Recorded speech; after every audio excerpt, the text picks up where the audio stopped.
Cheers. All right, I think we're all ready to roll. All right. I'm going to call order the city council meeting for February 18th, 2025. Could I have a roll call, please? Yes, sir. Mayor Muehlhofer. I'm here. Okay, Councilor Camberos. Absent. Councilor Vermillion. Here. Councilor Schlichtos. Here. Councilor Chester. Here. Councilor Shane Holtz. Here. Councilor Dixon. Here. We have a quorum. All right, let's do the pledge of allegiance, please. I pledge allegiance to the flag of the United States of America, to the republic for which it stands, one nation, under God, indivisible, with liberty and justice for all. Okay. Okay, the next item of business is that we have two presentations tonight. And I'm excited to hear both of them. I think this is the first time both organizations have addressed council. So the first is the First Phoenix Center presentation. And I'm calling Carolina Marshall up, please. It's Evelyn Henderson and David Charlton Stitt. All right, thank you.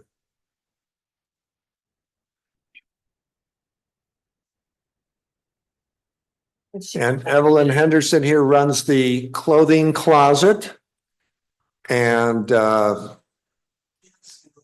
this is one program that the mayor is already involved in, and I encourage everyone to think about contributing food. I believe it's done, what, 4 times a year, Carolina? Six? Okay, thank you. 6 times a year. My wife takes care of it, so. Okay, in the bag is all the information. My wife takes care of this program in our household, but I encourage everyone to consider contributing food to this Phoenix Food Project. It's one of many food projects that we have up in the valley. Okay. Carolina. Yeah, I just wanted to open the this presentation with, am I not suave in my purple jacket here? And my snow boots. I have not been able to afford a pair of snow boots for several years because we hardly ever have snow, you know. And we had snow. And it was suggested by my husband, why don't you go to the clothing closet, see if they have any boots? And by golly, they had some boots and they're cute. My husband said they're really cute too. They have a little blue detail on them. I have a new pair of snow boots, which I've not had in probably over a decade. And I found a really nice, cute purple jacket, which anyway, I just wanted to, that I do receive some things from there. And anyway, I'm very happy to have it. I do want to say these are gracious, generous donations from people in our community, Ashland, Talent, Phoenix, Medford, so they have a source in their origin. So Jeff is going to run the PowerPoint for us today. I just wanted to introduce you to our mission statement. Being mindful of the needs of others, the mission of the First Phoenix Community Center is to help our neighbors thrive, create equitable access to food, clothing, develop connections and collaboration while nurturing partnerships and volunteer opportunities. Thank you for inviting us here today to nurture partnerships. It is such an honor to be here before you. I think that we working together can do so much more. It was apparent in Alameda. Our city stepped up in a way that is just miraculous, and all of our neighbors. And the more connected we are, the better we are at all of these things, I believe. And it just feels really just such an honor to be invited here to do that. And I just thank you so much for that.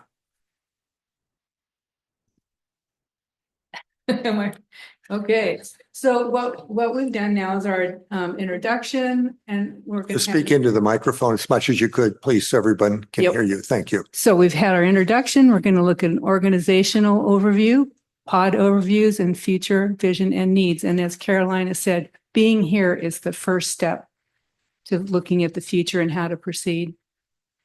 There's our mission statement that Carolina just so artfully read for us. And it's very important. When we train our community volunteers, we use that as part of the training to say that everyone is treated with dignity. So it was established to provide essential support for our neighbors in need. And that comes to us in many different ways. Community service routes. We've always been the community service, emphasizing support and assistance to families and individuals. And the First Presbyterian Church has always had its doors open for the community center. It's been a long time. So we work continually to upgrade and change and add to what we're doing, because we went from 60 people on a regular basis to 125 people on a regular basis that come every week.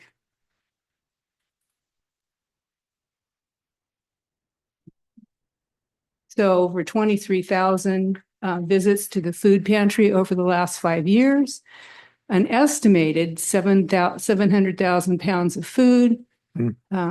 We have the community dinners that have served about 22,000 meals. And the closet, we get hundreds of garments a week that we sort through. If our church were to burp, a sock would fly out. That's right. That's right. Okay, so we have our food pantry, we have our community kitchen, and we have the clothes closet, and we call these pods. So in the pantry, we go out to, I'm not going to read this word for word. We go out to Access once a week when they have the food available. We also have donations from Ray's and Grocery Outlet. So we have several sources. And then, so lovely in front of you, the green bags, which is a way for the community to donate to the food security of people. So community members served, as you see, it's gone up. The reason it went down in 20 and 21 was because of COVID, and we weren't sure how to operate under those conditions. So we worked at it until we finally figured it out. Pivoted a lot. Dug a big hole in the ground as we kept pivoting. Okay. The kitchen, the community dinners. You said a few things that I'd like you to repeat about the purpose of the community dinners. The community dinner was started by a city manager from Phoenix. That's right, Eric, a city manager started this. And when we first started, it was going to be a soup kitchen, a meal for the homeless. Phoenix didn't want that. They wanted the community to be involved. And so instead of guys from the Greenway or a soup kitchen, we opened it up to everybody. And I'm wondering how many people here have been to the community dinner? You guys, that's great. Oh, we want to feed you, Nicole. I want to be fed. How many have served at the community dinner? Oh, yeah. I'm looking at the council. Sandy, we'd all be hungry if it weren't for her. One of the first times I ever met Eric Swanson, our city manager, was he came over to the dinner and said, hi, I'm the new city manager. And anyway, that was really marvelous. And that you were so interested and willing to come and be there. And that is, it's really wonderful. I have a couple things here.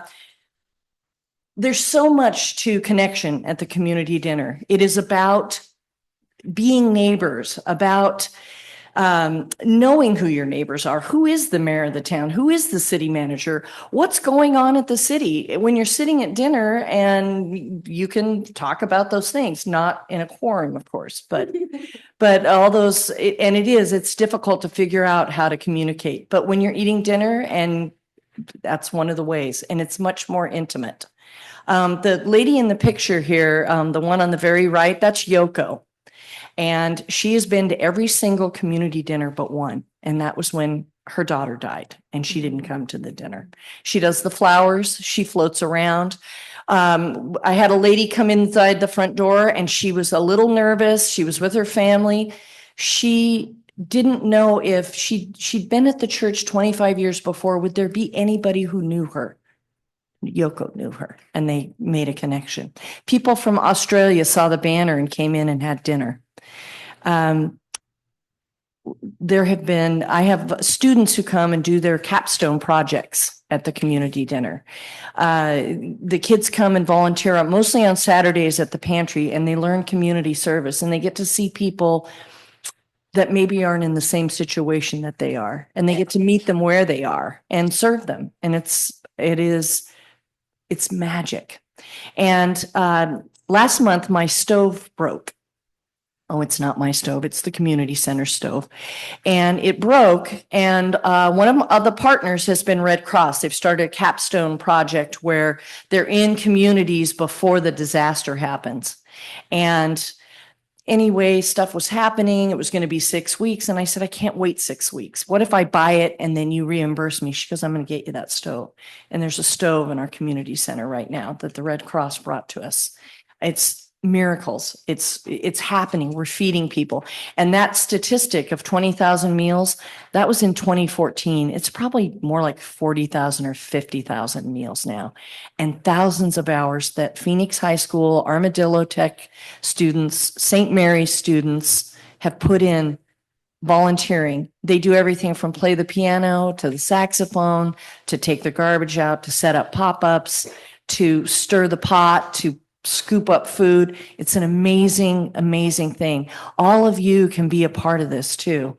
And it's really wonderful when you do come and spend time with your community and they with you to know what you're up to and what the city is doing. I brought some things that you could maybe look at later. We had Judy Grillo used to draw up menus for me, and they've been fabulous. You know, the homecoming parade, the Christmas tree lighting, which is something the city, the community center, and the chamber all do together. That's a cooperative thing. The community center does dog days with the Parks and Rec department. And last year, during the summer, when the parks plan, the master plan, they came and did their survey at the dinner. That was wonderful. And the students from I don't want to say the college wrong. Which one is it? Thank you. University of Oregon. I don't want to say the other one because that's not them. So,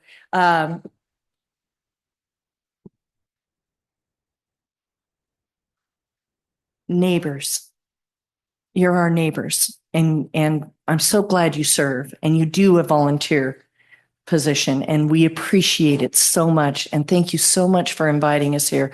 I think we can go to the next slide. As you can tell, I'm very passionate and I'd love to eat. Oh, there I am again. And this slide does not work, unfortunately. It was supposed to That's okay. do a recording something. Well, fling on past that one. Go past. Oh, that was a clip from KOBI. Yeah, just go past that one. So as I said at the closet, all of our clothes are donations. We've finally got one small grant that we use for tents and sleeping bags because many of the people that we serve live houseless and really do have health problems because of the cold. It's really important to the Closet Pod, as it is, as Carolina spoke about, the community dinner, to uplift. So if you're out looking for a job, we help you go through all of our clothes to find the very best that we have for you to dress up in and go present yourself to a potential employer. Dignity. I really believe in working together as a group, and we're a bunch of 70-year-old ladies upstairs, deep, steep stairs. And so somebody will show up with these giant leaf bags full of clothes that weigh 75 pounds. I'm like, right. So sometimes I'll have 2 or 3 guys shopping at the same time, even one. I'll say, would you go down and help that lady bring stuff up? Yep, you bet. I'm on it. So we really work together as a collective, not people just coming to take from us. It's they give me advice, they look at what we have, and really do lend to the whole groupness of it all. So we get the Bombas socks. Do you know about those? They're a company that makes really expensive socks, and then for every sock purchased, they donate socks. And that Karen Jones started that about 4 years I'm ago. very close. And at one point I had 40,000 socks in my garage. Very impressive. The other thing that we buy a lot of is underwear, because if you don't have a laundry facility, you don't have a place to get clean clothes often enough. So the closet pod is there to really serve people. And if I get clothes that are really old and funky, but not funky enough to be retro, they go. All right. Anything else you want to know about pods? Oh, well, And as you can see, you can pull together really nice outfits out of it. So the Green Bag Project, do you want to talk or do you want me to talk? This is something that all of you could do, is do the green bag. It's very simple. You fill up your bag, you put it out, your neighborhood coordinator comes and picks it up. We do it every other month. Really a good thing to do and to hopefully, let people know about. That would be, I'd love if you posted that. About the green bag. The lawyer's gone. No, just kidding. I'll give you a post. Yeah, and get your green bag, donate. It's super simple. We lost 60% of them over COVID and the fire. It greatly diminished the green bag project. So we're working steadily to increase that. But all the information's there in your packet. And as, So- as Carolina just said, it's really simple. You go grocery shopping, I bet. All you do is throw an extra one of something in and then have your green bag ready to put that in when you get home. Your neighborhood captain will call you up and figure out when a time to come pick them up is on our weekends. So it's pretty easy and kind of painless when you only spend 59 cents at one time. Or just clean out your cupboard. Just make sure it's not expired. Check But you know, expiration. those green bags that you are Check the green beans. you know what I expirations mean? though, yeah. Yeah, Yeah. no, okay. All right, next slide.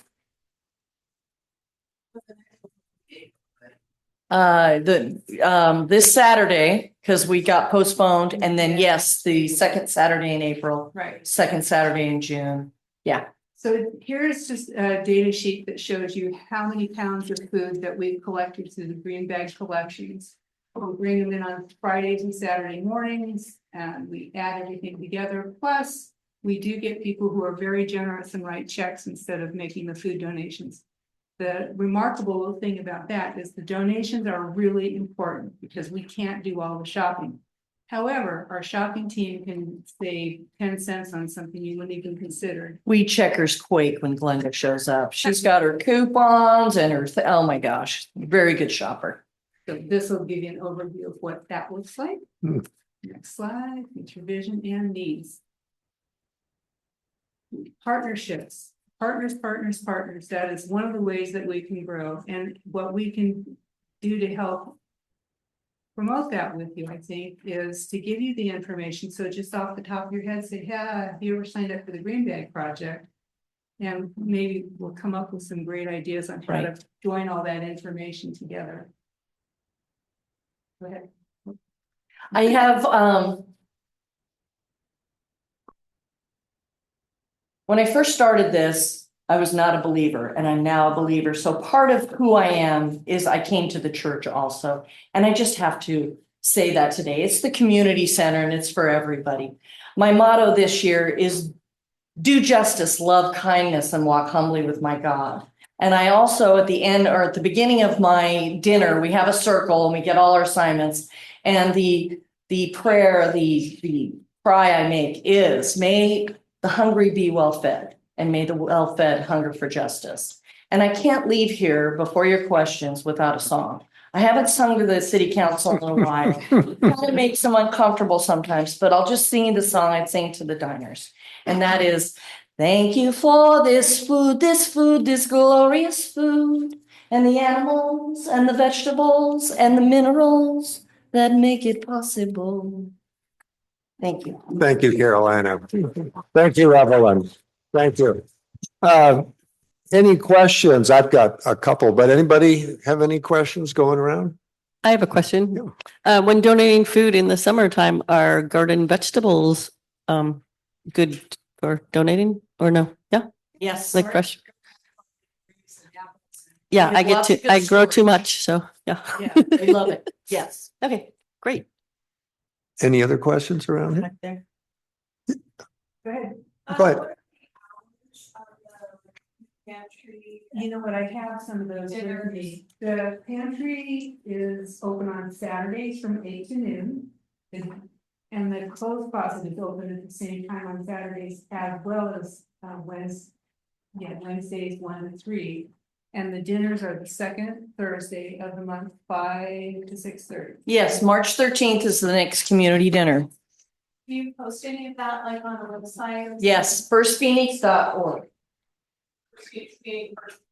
One. 1stphoenix.org, and it's the First Phoenix Community Center. Oh, and I did want to say that the reason this building is called the Civic Center, when the city council was deciding on a name for the Civic Center Plaza building, they asked us, is there anything that you would like? And I said, just don't call it the community center because we're the community center.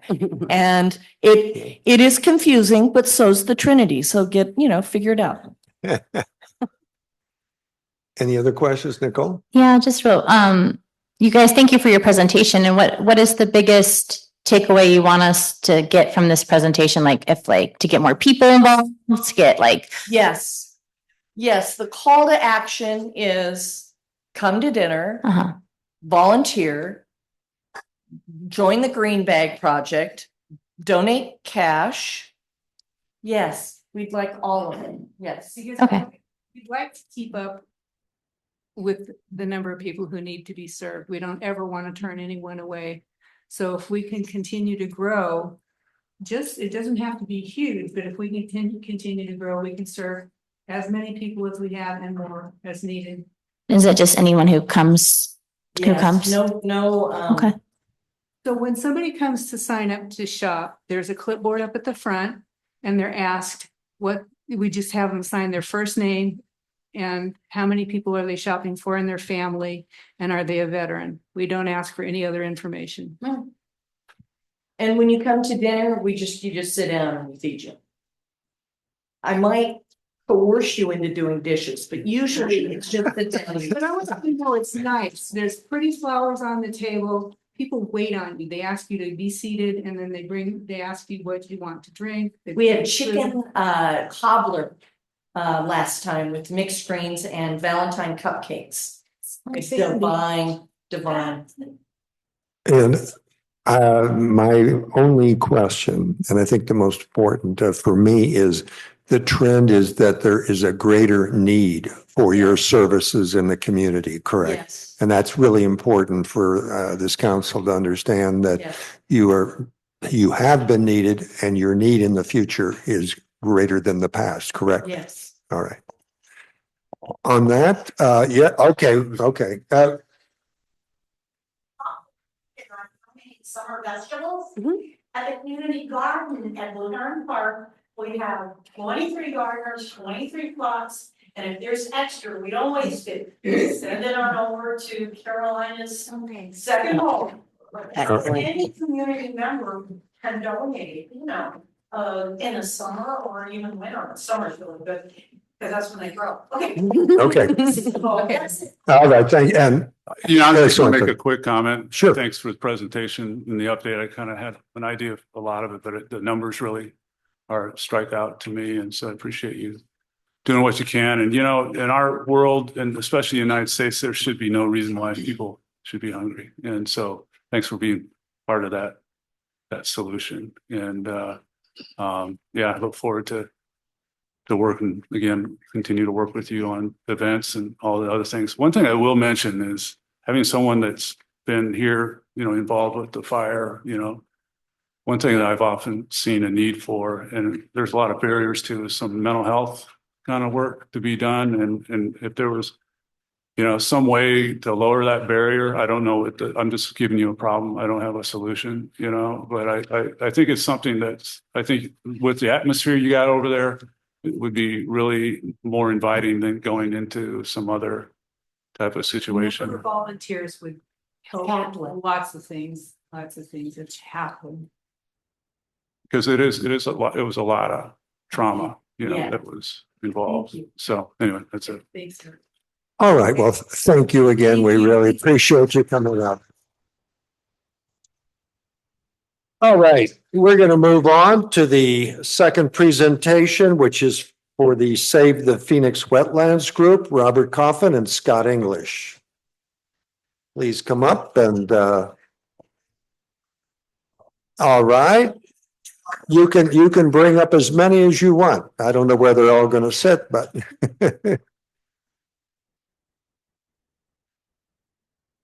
I see you all saying the same thing. Good. I figured.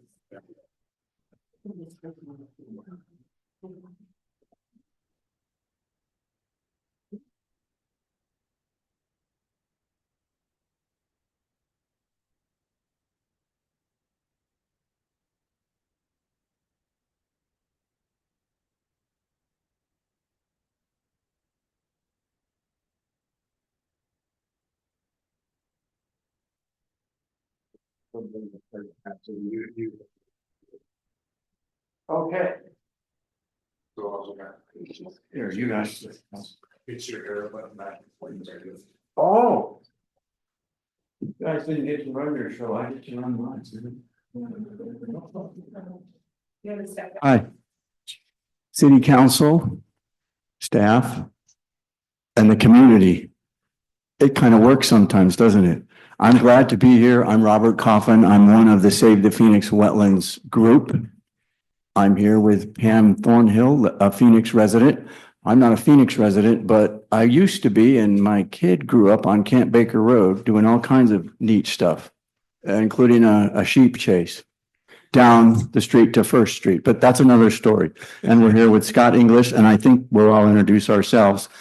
I want to be cognizant of your time. And first thing I want to say to all of you, since this is the first time we've been here together, thank you so much for giving us this opportunity to let you know a little bit about who we are, but also what we've been doing as part of the community as well.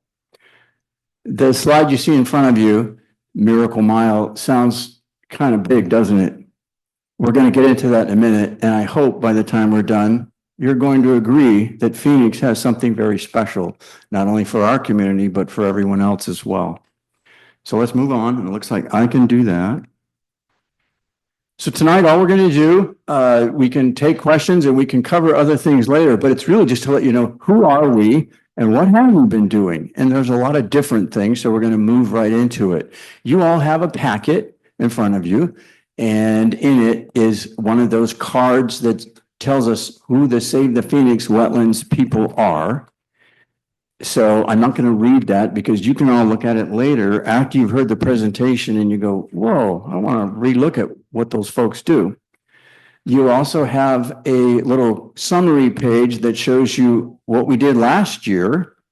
And finally, a little complimentary gift card that you can use made by either one of our photographers or our artists that are all volunteering because we found some things here in Phoenix that we really need to look after, and it can be an incredible part of the community. So let's move on. Let me make sure I got that the right way. Yeah, how come I missed that slide? This is where it started, like what Mr. Swanson mentioned. The fire was huge. It affected our businesses, it affected our residents, and it also affected our natural environment, the riparian area that runs right through the heart of Phoenix. And all of them needed to recover, and all of them needed to rebound in such a way. And one of the things the fire did for the riparian area is it really opened up some things that we discovered along with the community and the residences and so on. So it started with us with one wetland and one spring. And the spring, you see that the Blue Heron Park sign? Everybody walks past that when they go down to Blue Heron Park, right? Did you know that right behind it, where that little yellow arrow is, there is a spring down there that actually has been used for probably 100 years by our community. We'll get into that in a minute. And the wetland that spring creates that was covered before the fire with all the blackberries and so on. So we started looking into that because we wanted to protect this. Okay, Phoenix is growing. We have development. We have FEMA coming in. We have all kinds of things going on. Things are moving fast. And yet some of our natural features really needed to be looked after. And that concerned a lot of us. I won't tell the story about one person who started crying in a Zoom meeting, but I guess I'm telling it, aren't I? It's weird when you see somebody in a Zoom call that gets that emotional because they realize we need to look after something. So we started with that. And what we learned is there's some unusual things in Phoenix that are bigger than Phoenix. So we took a look at that spring and that wetland area and started looking for more. We're all volunteer. We started collecting data, water quality tests. I'm one of those geeky types myself, but other people were hiking and we were taking temperature, water quality, and we started looking for more. And when we found more, we started mapping them and we started characterizing them. And lo and behold, we learned that there is a miracle mile of over 16 springs right here. As you can look at the map there, I think everybody's familiar with that two-way grid there. 16 different springs within 1 mile that are all so close to Bear Creek. They are day and night, 24 hours a day, all year long, providing clear, cold water that's slowly edging and seeping its way into Bear Creek and creating wetlands along the way. This is cold water. And you all know Bear Creek is temperature starved or temperature limited all winter or all summer long. So does this happen everywhere along Bear Creek and we just didn't know about it? Larry, you're shaking your head. You're absolutely right. Sure, there might be some others, but this is very unique. And we like to call it the Miracle Mile, Phoenix's gift to the Bear Creek watershed. And if you know much about fish, to the entire Rogue Basin, this cold water refuge. So, yeah, good enough on that. So that's a big deal. But also, we have been looking at a lot of other things. While we were looking, sorry, this is a little bit of a touchy. While we were looking at the old maps, learning about these things, we found a map from 1951 that was put together by, well, it's ODOT now, but it was so old, it was called the Oregon State Highway Department. And if you look at that map, let's see, can I have a pointer here? Yeah. We discovered some interesting features that we didn't know about. I mentioned a spring that was developed, but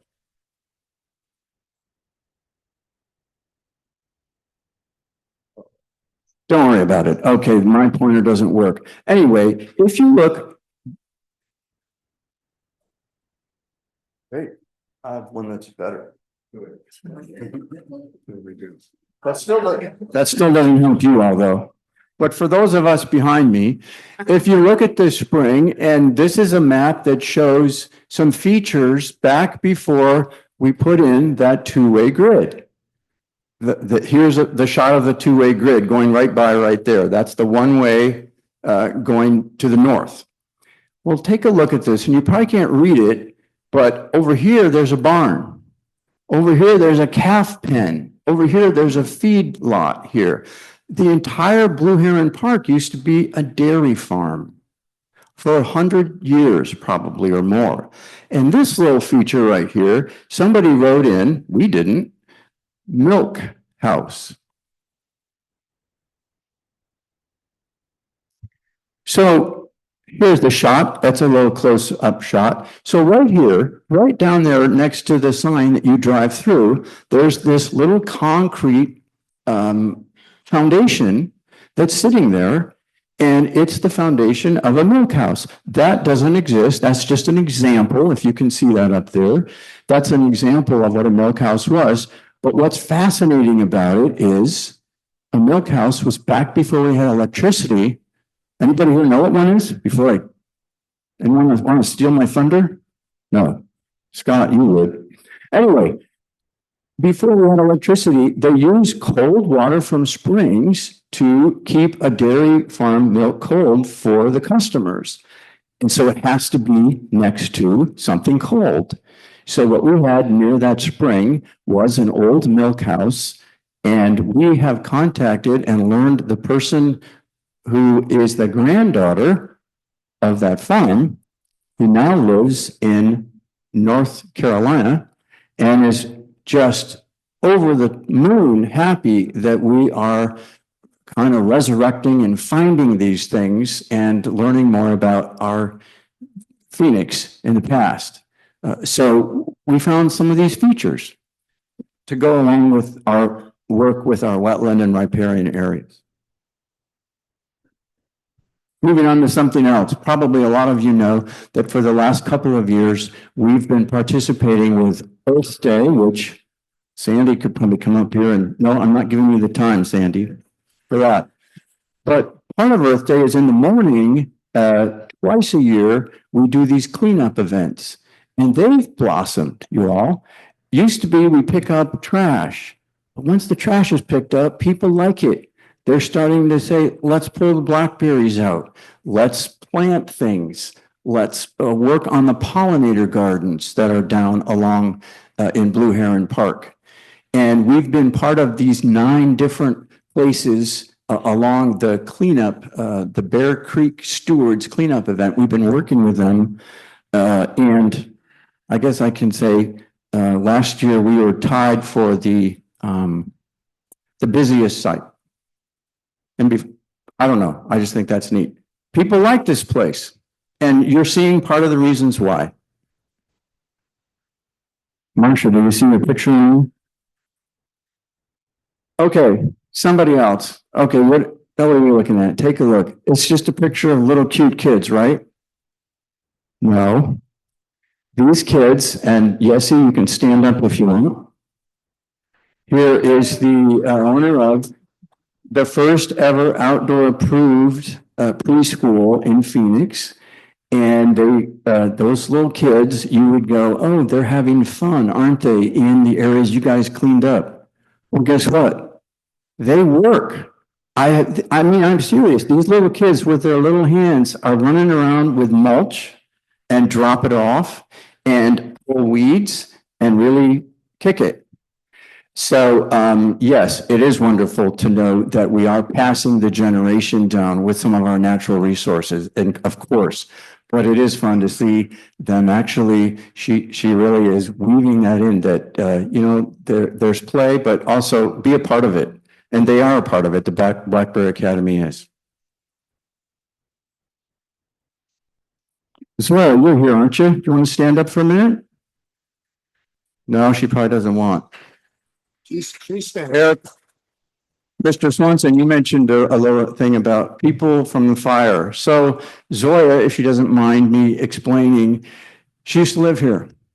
Her house burnt down. She has been lived somewhere else and still hasn't come back. She's still living in Medford and wants to come back one of these days. Well, Zoya for a while got a job through one of those programs to help do some cleanup work and so on. And she started working in one of the pollinator gardens down here at Blue Heron Park and a couple other pollinator gardens. And something happened. She really liked it. She felt like she was really giving back and said things like, I'm saving the environment and stuff like that. And it makes me laugh because deep down, I kind of feel the same way.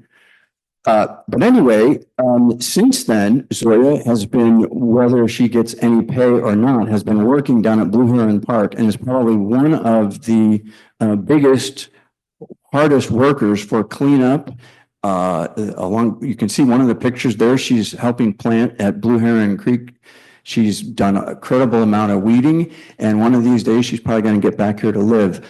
But she likes it, and she does a great job. And it's another aspect of our community that's pulling together because of our natural environment here. Oh, Halo, oh, the professor. Okay, do you see the little dog in the upper picture with those big flight ears? That's the professor, capital T, capital P, okay?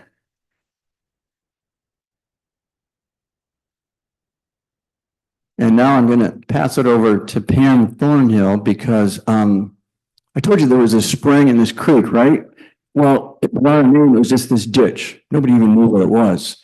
And we thought it was kind of important to name it. Well, you know what? That turns out to be a pretty big deal. Hi, my name's Pam Thornhill and I'm a Phoenix resident and I'm here to explain the process used for naming the creeks. I'm not as chatty as Robert, so I'm going to read mine. Many people ask us why we are interested in naming the creeks in the Phoenix area. As Robert has mentioned earlier, there are more than 16 cold water springs between Anderson Creek and Coleman Creek that have been identified since the Almeda fire. None of these streams have been named or mapped. A formal name increases public awareness of the stream's environmental significance. This results in support for native fish species, increased stewardship, conservation of water quality, and preservation of riparian areas. Since our application to name Blue Heron Creek was approved, the Geographic Names Board, the name Blue Heron has appeared on the National Mapping System or Geographic Names Information System. GNIS is the mapping system which states and counties will use to update their own maps. An application to the Geographic Names Board requires the following information about a proposed name: a detailed description of the location, a description of the features, including the length, the width, and the flow, a map showing the location of the headwater, mouth, and actual route, relevant information regarding the proposed name.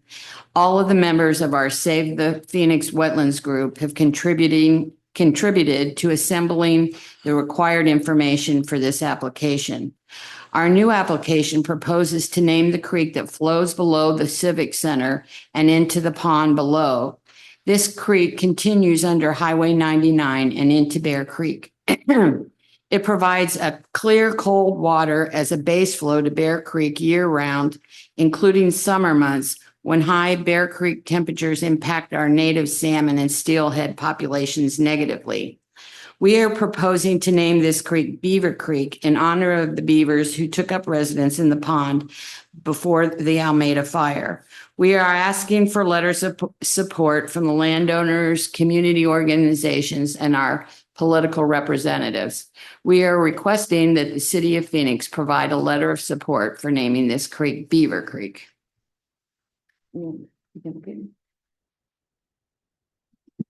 It had to go to Washington, DC. It's just interesting to get something named. It was quite a process for our little group to look after.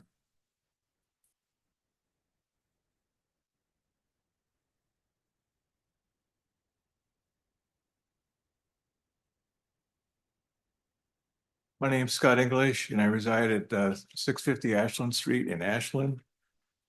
My background a little bit is just in wildlife biology and environmental science. I am familiar with local wetlands, having completed 3 wetland spring studies in 2015 and 17 for the city of Phoenix and the Urban Renewal Agency. If I can just point with this pointer, is that okay? All right. Louder, okay, how's that? Gotta be really close to it. It needs to be about 16. How's that? Better, okay, great, yeah, all right, cool. Okay, let me use that one then. Yeah. So anyway, so getting back to these studies, just want to briefly review that, and I have to, excuse me, I have to go from one pair of glasses to another. Anyway, up in this region here, Blue Heron Creek is here. So back in the day, back in 2015, 16, we identified some springs and wetlands in here. It was part of a wetland delineation, which we completed. And then we moved over here. This is the Civic Center, obviously, an area, and this is where the Civic Center spring feeds into the bioswale. And in 2016, basically, we identified that particular spring and 2 springs down in this area right here. And then we mapped this whole wetland complex as part of this wetland delineation. And then lastly, 2017, we did a mitigation wetland restoration project up in here. This is the old Bear Creek channel, for those of you that don't know that. This is where Bear Creek used to run back before 1950. And anyway, we identified a number of problems. Primarily, we took out 20 huge dump truck loads of concrete and junk. And so this was dumped in here way back in the day. I don't know exactly when. But anyway, we got that material out of there. We graded that whole system, and we planted hundreds of wetland plants, willows and cottonwoods and so forth.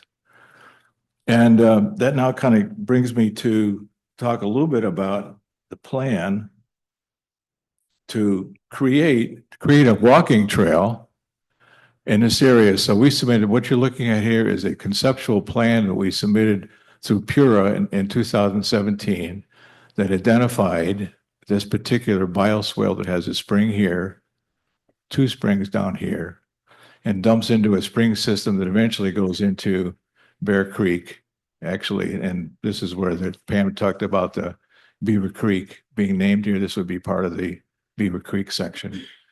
Anyway, what we propose to do is, if you see this particular heavy dotted line, that's the outline of the trail that we had proposed in 2017. Yeah. So the idea of a walking trail system is not new. You know, actually, like I say, in 2017, we proposed that. And this created a conceptual plan which focused on the Civic Center springs and so forth.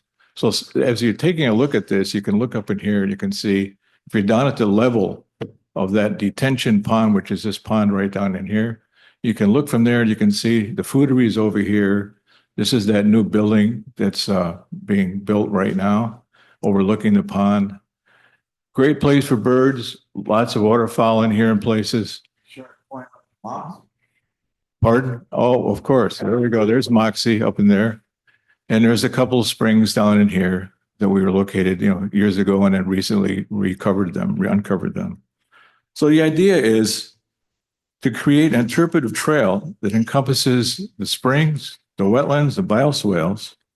And one of the key features of the trail, unlike the greenway and the bike path, is provide a quiet, peaceful, serene walking experience. I don't know how many folks have walked along the Bear Creek bike path and been almost run over by electric bikes and other contraptions that go, 25, 30 miles an hour. So this type of trail system would be really ideal for people who want to just have a quiet experience. Birding is a possibility. There's a lot of people who are birders in this community would love to come down to a peaceful place like this. And economically, I think it would benefit the community because birders from the outside would come here and possibly use restaurants and shops and so forth in Phoenix. So anyway, that's the idea. We are currently working with Eric Heron, one of the foodery owners, to upgrade the design and create the initial trail system generally outlined in that previous plan. And Eric has generously offered much of the equipment, materials, and labor to create this trail. But his offer is only good for the next few months because right now he has staged equipment and manpower and materials as part of the foodery construction and other construction. So he was able to say he could donate labor, materials, and so forth to create that. So we're planning to take advantage of Eric's offer and help him develop a trail plan that hopefully can be constructed in this spring or summer. And the initial trail construction would entail the following: Let me see, Robert, there's another slide that has that, there's not another slide, okay. Anyway, go ahead. Yeah. Well, anyway, let's just back up a minute because I want to just talk about what's going to be in that conceptual plan. It's removing blackberries and other invasive plants, creating a decomposed granite trail around the bioswale and the springs, relocating the existing sprinkler system, and planting wetland vegetation and other native trees and shrubs. So that's about that one. Now we're going to talk about one more project, a little not really connected to the springs per se. Cavity nesting birds are critical for the population of cavity nesting birds. We recently completed a survey of cavity nesting bird habitat along the Bear Creek Greenway. And if I could have that slide, oh, let's see, is it really? Here we go. Yeah. Okay. So we completed a survey working with Jackson County, the Freshwater Trust, and a Bartlett Tree Service, and it was part of the County Fuels Reduction Project. So the idea was to gather, we gathered a number of volunteer biologists and birders, and we surveyed 3.5 miles of the Bear Creek Greenway. And I'll start up here. This is basically the beginning of it. In this particular, we started just north of the interchange and followed the Greenway down here. Here's basically Blue Heron Park in here and all the way down into the lower part of there where it met the bridge at Interstate 5. So we identified 3.5 miles, river miles of habitat. And within that, we identified with working directly with the fuels people, the people that have the chainsaws and the equipment. We were ahead of this crew and we marked 223 cavity nesting trees that were saved from logging. And that's a tremendous accomplishment we might have lost a lot of those trees had we not had that volunteer effort. The burnt snags, hold on, I'm not quite done yet. The burnt snags are used by many cavity nesting trees, including acorn woodpeckers, downy woodpeckers, and a lot of other birds. So that report is pretty comprehensive, and I'm trying to keep this really short. If anybody's interested, I'd be glad to send that copy to you, and you could go to my name's Scott English at nwbiolog@gmail.com. And thank you. That's the end of my presentation. Is that it? No. No, you got more. Go ahead. 4 more slides, but it's fine. How are we doing on time? Time, continue. Okay, I have to get close to you, Scott. So also one thing to add about the trees, there's a concern about how much dead wood is out there. So this was really great because what we did was identify the best trees that should be saved for the cavity nesting birds so that these fuel reduction folks could then do their work more efficiently and get the other trees out, the smaller ones and so on. So it was really a win-win when we got involved with them. And again, it was all just volunteer work to get them going. And the slide you see now is they paid us back. If you can kind of see, again, we're in Blue Heron Park. You see the picture with the bench? Behind that was a really dangerous tree, an accident waiting to happen right down there next to Bear Creek. All kinds of people, they'd go from the volleyball court and they'd go over there. The little Blackberry kids would be over there. Everybody would come over there. And the tree was very dangerous. And the hazard guys that were working on that, Bartlett Tree Service and so on their own, well, with some coercing, I guess, like somebody used that word earlier, but on a different day, they came in, took the tree down, and not only did they take it down, trimmed it, cut it, cleaned everything up, and we went from hazard tree to mud pie table for the kids. And it's all right down there. If you go down to the park, you'll see it. It's much safer now and a lot of fun. So what we've been talking about is a lot of collaboration, and that's what we're all about. First of all, look at the guy right in the middle with the oval. That's Chris, your Public Works Director. He has been fabulous. He's not here today. A lot of you probably know he's sick, but he has been front and center, very, very helpful. We are collaborating with you all. We've also interacted with a lot of the other staff and so on. Oh, and there's a picture of one of your council members in there too, with that big Yes. smile on her face. Does anybody recognize her? Yeah. The upper left, that's the Rogue River Watershed Council and Plant Oregon. The other down below that, that's Steve Lambert from the county who is in helping with the fuels reduction and helping to thread the needle.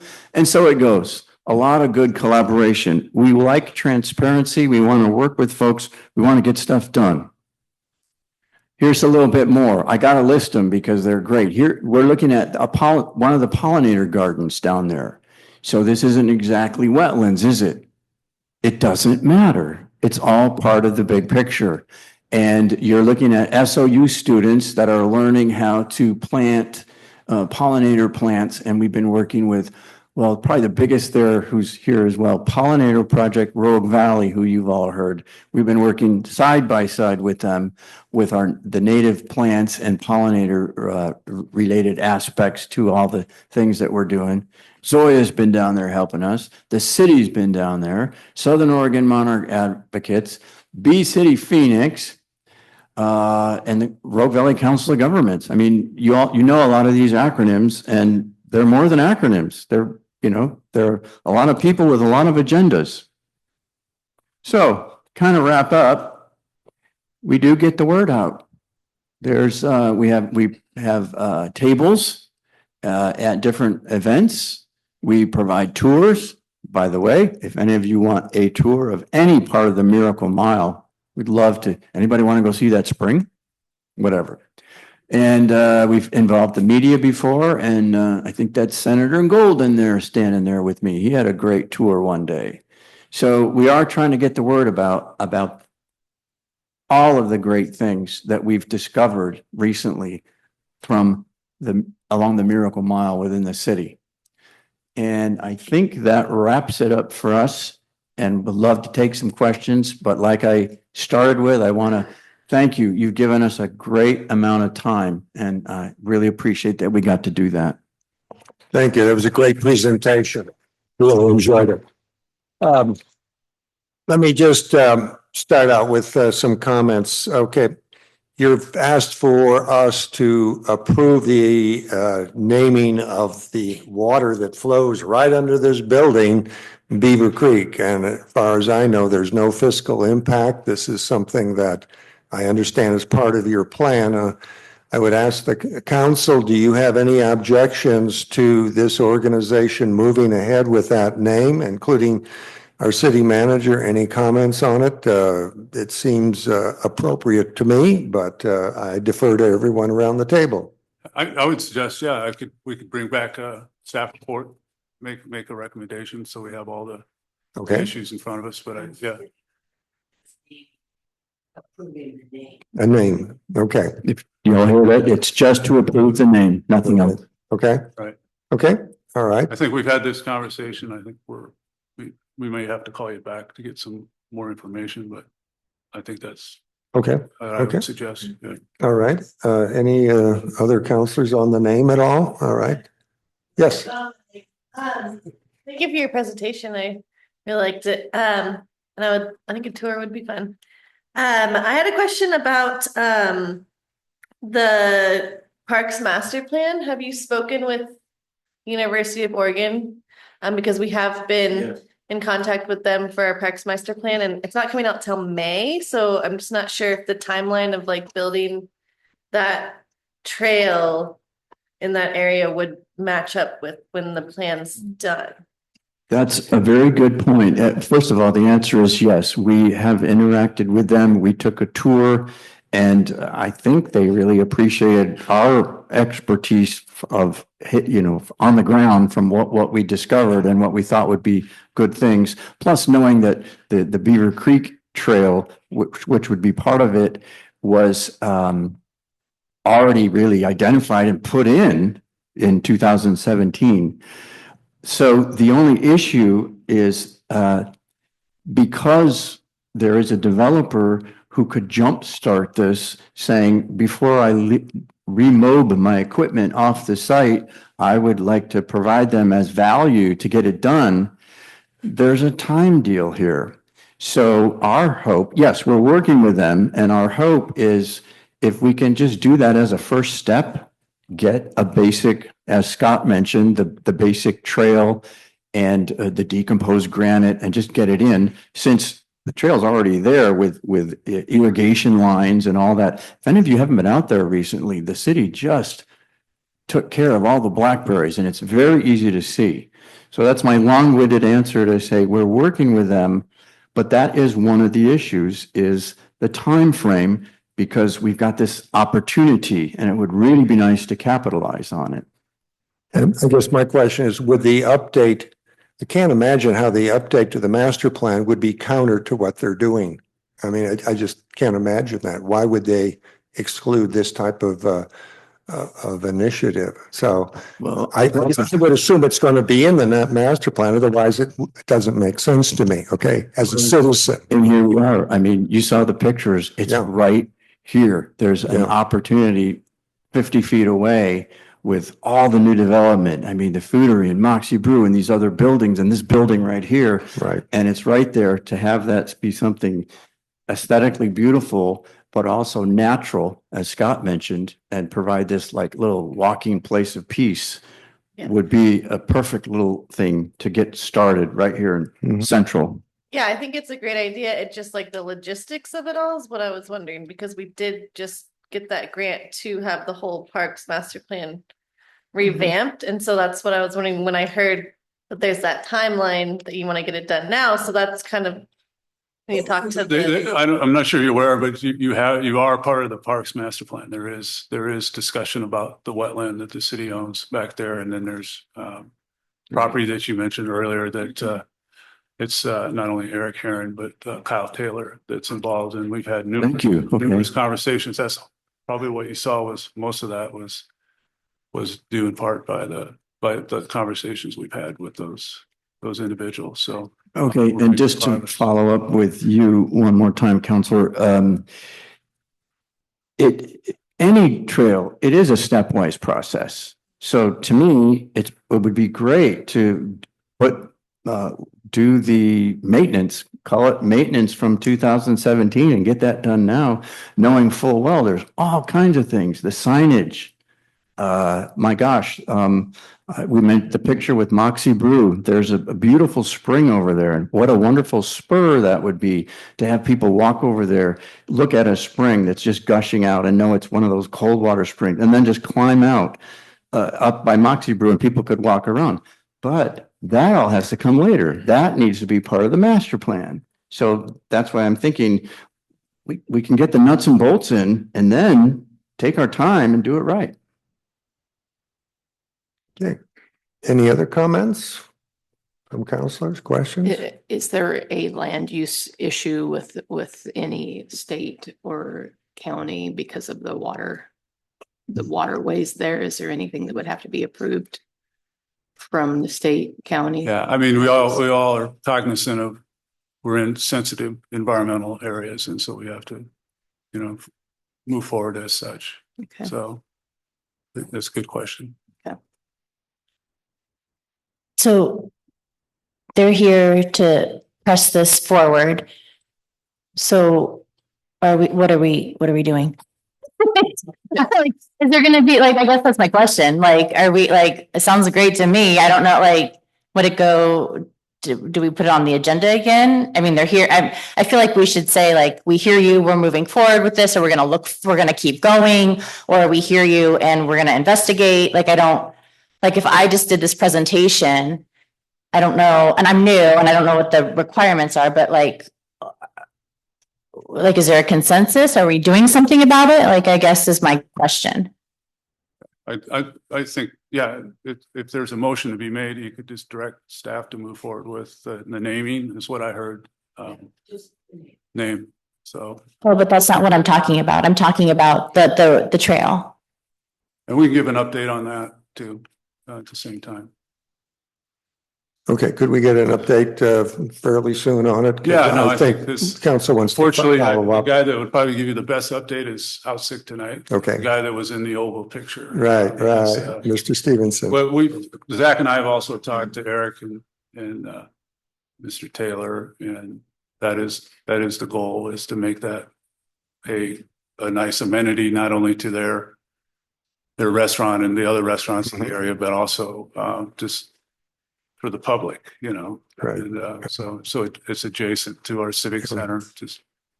Yeah. there. Again, Yeah. my only comment is I don't want to lose the opportunity where we have free resources coming in to help us on a project that I think the citizens of Phoenix want from Yeah. everything I've heard, and that would dovetail into the parks master plan. I can't imagine why it would be denied or excluded. I think it would be welcome. These are very important projects and part of the greater revitalization of Phoenix. Now, this relates to everything we're doing on Main Street, if you will, with the foodery and so forth, because people come to Phoenix not only to eat and explore the Main Street, but they come for the wetlands area and the things that we're talking about tonight. It's all one package in my mind. So I welcome this, and I would encourage on behalf of the city that we move forward expeditiously, unless someone has major concerns. That's my comment. Yeah, and I would agree with that. Like, I feel like then it just ties everything together in the downtown area, and it's a pretty small area anyway. And what else are they going to use that for? Like, I don't know what that marshy land, that spring can be used for. And just to walk after you have dinner and take your kids around the little path. I can envision that. And I think that's ideal. And just to learn about the natural habitat too. I think that would be it's a great plan. And I don't know, Al, do you know anything about if it's a marshy land, or what could anything be built there? Well, no, we're not talking about building anything. No, I know that. I'm just saying, what other opportunities for this space do we have? No, this is it. This is it, This is yeah. it, yeah. Yeah. So, And I would like to say that I have reached out to the city of Medford and looked at what's it called? The Panther Pride Trail in Medford, which runs for 2.3 miles along Beaver Creek. And that was done expeditiously. Actually, the city of Medford did all of the riparian review, and all of the requirements were done within the city to make that work. So I believe it's possible to move ahead on this. yeah. Okay? And are all you here for this? Is this all, most of Yes. you, are you here for the wetlands? Raise your hand if you're here for the wetlands. Yeah, so, no, that's great. Thank you. And so we see you and hear you, and yeah. So thank you. Yeah, there's huge support for I it. would just add, Counselor Swiftos, that the structures are there. It's actually an engineered thing. If you took a walk down through there, see the bottom picture? Turn around and let me just point to this. Yeah. See that little thing right there? This is what you have here. This is it's the springs and it's also a bioswale. This structure is what keeps the pond at that elevation, and it's all been engineered. So it already exists. Either it's covered with blackberries and looks terrible, or someone decides to embrace it.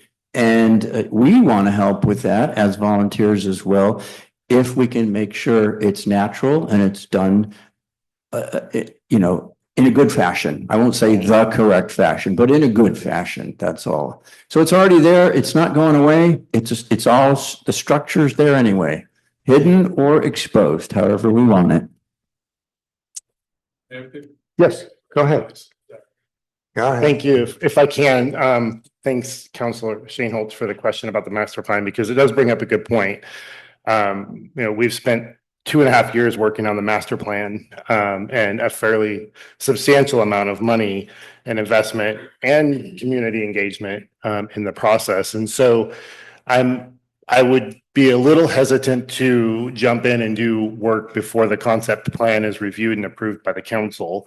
This is a concept plan that was done in 2017, which mimics probably what we're going to be looking at. There's probably not a whole lot of difference there, except for more community input on the style of the path, the viewpoints that could be added or the observation decks. These things matter where you put the path at, and also it matters what you take out, because what you take out in the wetland, you have to put back in right away, or you have to have some mitigation plan. So we've been working with the Oregon Department of Fish and Wildlife for the riparian plan, and we've also been working with Oregon Department of Fish and Wildlife to plant big leaf maples down there. I met with them last or the week before last. And we also have a grant that we just were awarded from the Department of Land Conservation and Development to plant street trees along Bear Creek Drive. So there's a lot of irrigation concerns with that. There is a lot of moving parts that are associated with that. So not that we don't want to take advantage of the opportunities that, Kyle Taylor and Eric Heron are providing. But we have to be careful not to get ahead of ourselves, because we are also going to go to the Oregon Parks and Rec Department and ask for a fairly substantial grant, probably in the $1 million category, to help us build the entire infrastructure down there. So while we're appreciative of the help that we have, the timing isn't super great to make sure that we're not redoing work that we're going to do again. So that's my only concern. I think that it's a great opportunity. And like I said, it pretty much mimics what we're looking at here. It's just the amenities that are associated with it. But I think more importantly, we have to be careful whenever we pull out blackberries. We have to be able to go back in there and have the plan right away to put the right plants in there. And that's what the university has been working on too. So they're doing the landscape plan and the hardscape plan for the area. So I would just leave you with that consideration. We can bring back a report. The University of Oregon will be here tomorrow at the Community Development Fair, getting more public input on this particular design so that we can finalize the design with hopeful adoption of the master plan in May. Okay, good. Thank you for that update. I appreciate it. Yeah, that's the main thing here. We're getting all of this input, so we're all on the same page, and that's good for, the public to know and this particular group. So we all try to work together on this.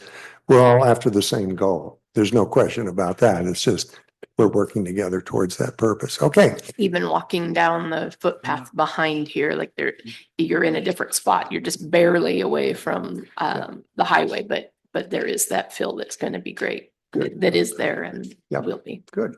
Any other comments from the counselors on this at all? All right, very quick, because then we're going to move on. Thank you. Very quick. I remember the Blue Heron Park wetlands were designated by the state as a wetland. And I know Wanda and Scott and others on Save the Wetlands fought to make sure that part of Blue Heron was not sold off to James Beard. Remember that, Al? I was involved with that. Oh, to Robert is not the proposed Beaver Creek wetland area the same designated by the state area, and that is the use you have to keep. Question. Yeah, I think I might be able to comment on that. That whole area was designated as, it's a state designated, federal designated wetland area. And there are rules and regulations on how that can be developed. And there's a lot of examples of how interpretive trails and so forth go very well with looking at and understanding wetland systems with interpretive signs and so forth. So I think that's a win-win combination. Okay, thank you. All right, I think that's it. Thank you very much again. All right, we're going to move on. All right, the next item on the agenda is public comments. Do we have anyone signed up for public comments? We do, huh? One. Okay, very good. All right, Mr. Chris Lutz, step forward again, please. With your comment, you have 3 minutes. And you're familiar with that rule, of course. Absolutely. So I'm Chris Lutz, City Phoenix. So a couple of comments. The first is on process, but first I want to say I really like the enthusiasm of the new city councilors. You guys are rocking. It's really nice to see, and it's great to see all the people attending the meetings. the process thing I want to talk about is when I go to meetings throughout the county, which I have done, Gold Hill, Rogue River, Ashland, Eagle Point, et cetera, it's really great when counselors are focused on processes to a large extent. Being recognized is really great. So, Mr. Mayor, may I be recognized? And then they speak. The professionalism that you show really is enjoyed by the public at large. And I also want to say, you got to stay organized by, like I said, being recognized by the mayor, and also make sure you funnel everything through the city manager. When I heard earlier that everybody wanted to just throw ideas at Zach for the website, I'm like, oh no. And I know Eric didn't mention this, but in their minds as staff, they're thinking, wait, let's not do that. Funnel everything through the city manager as one body. So I know people that are new would probably want to just throw out ideas to the police chief regarding posting a cop car to get speeders, or cut the lawn over here, Mr. Public Works Director, but you really can't do that. Everything has to go through the city manager. He's the focal point. Then he is the person that will direct Zach or direct other people that are department heads or employees. So everything through the city manager.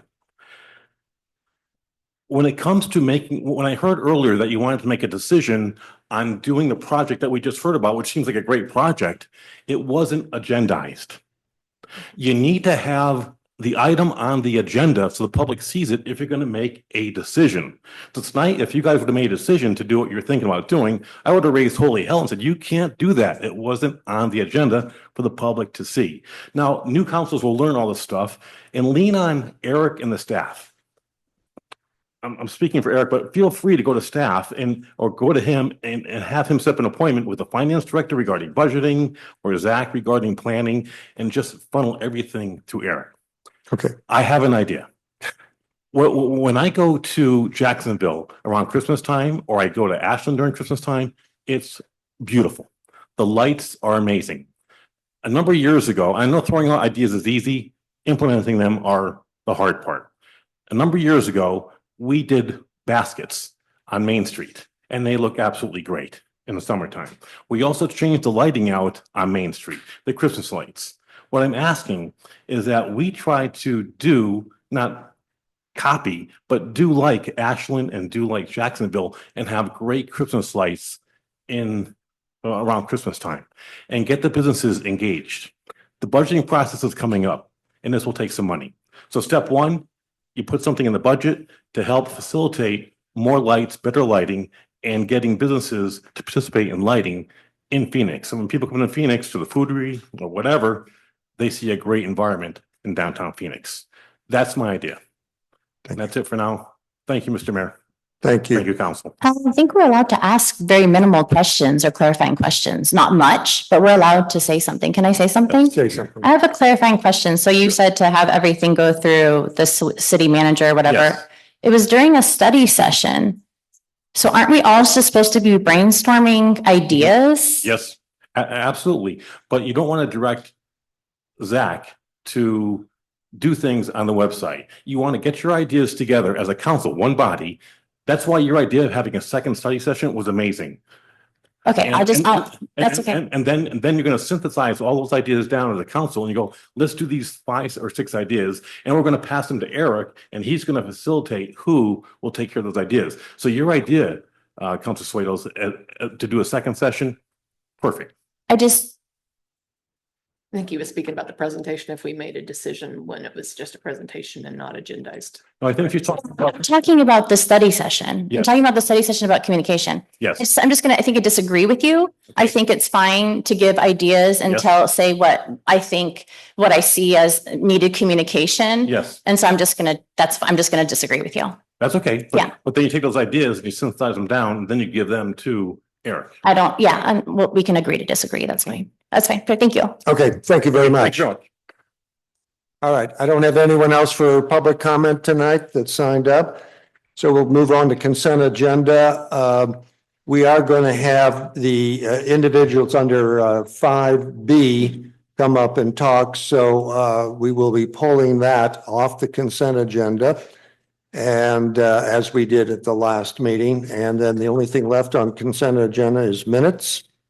And I assumed everyone has reviewed the minutes, and I'm waiting on, unless people want to pull the minutes, I'm waiting on a motion. I move to approve the consent agenda, saving item B back. All for right, discussion. so I have a second. All right, roll call. Counselor Vermillion, Yes. Counselor Dixon, Yes. Counselor Swatos, Yeah. Counselor Cambros is absent, Counselor Chester, Yes. Counselor Shane Holtz, Yes. motion passes. Okay, thank you very much. Good. All right, we'll move on then to item 5B. And the first individual I'm calling up is Wendy Adams, who is asking to be on the Planning Commission. Wendy, would you please come up? Just, and you've been here before to talk about Budget Committee. And you're back again. Thank you very much for your commitment to helping the city of Phoenix, and your comments, please, of why you want to be on planning. Well, it's my pleasure and privilege to be asked back again. Good to see everyone. Back in 1997, after 30 years of working for other people, I decided to open up my own consulting practice. And the focus of this consulting practice was in three distinct areas. The first was the advisory. I wanted to be a trusted advisor to the clients in which I served and bring to the table the best that I could offer in the area of best practices and ideal approaches for their goals and objectives to be achieved. Also, secondarily, I focused on making sure that I was an advocate for the staff, for the constituents that were to be served. And thirdly, the area of compliance, making sure that things were done in the way that they should be done with regard to standards, policies, laws, etc. The reason why all these three were very important were that the clients that I served were predominantly state of Maryland agencies, local agencies, and eventually the federal space in Washington, D.C. And why I wanted to move into that space with my skill was because I lived in Maryland.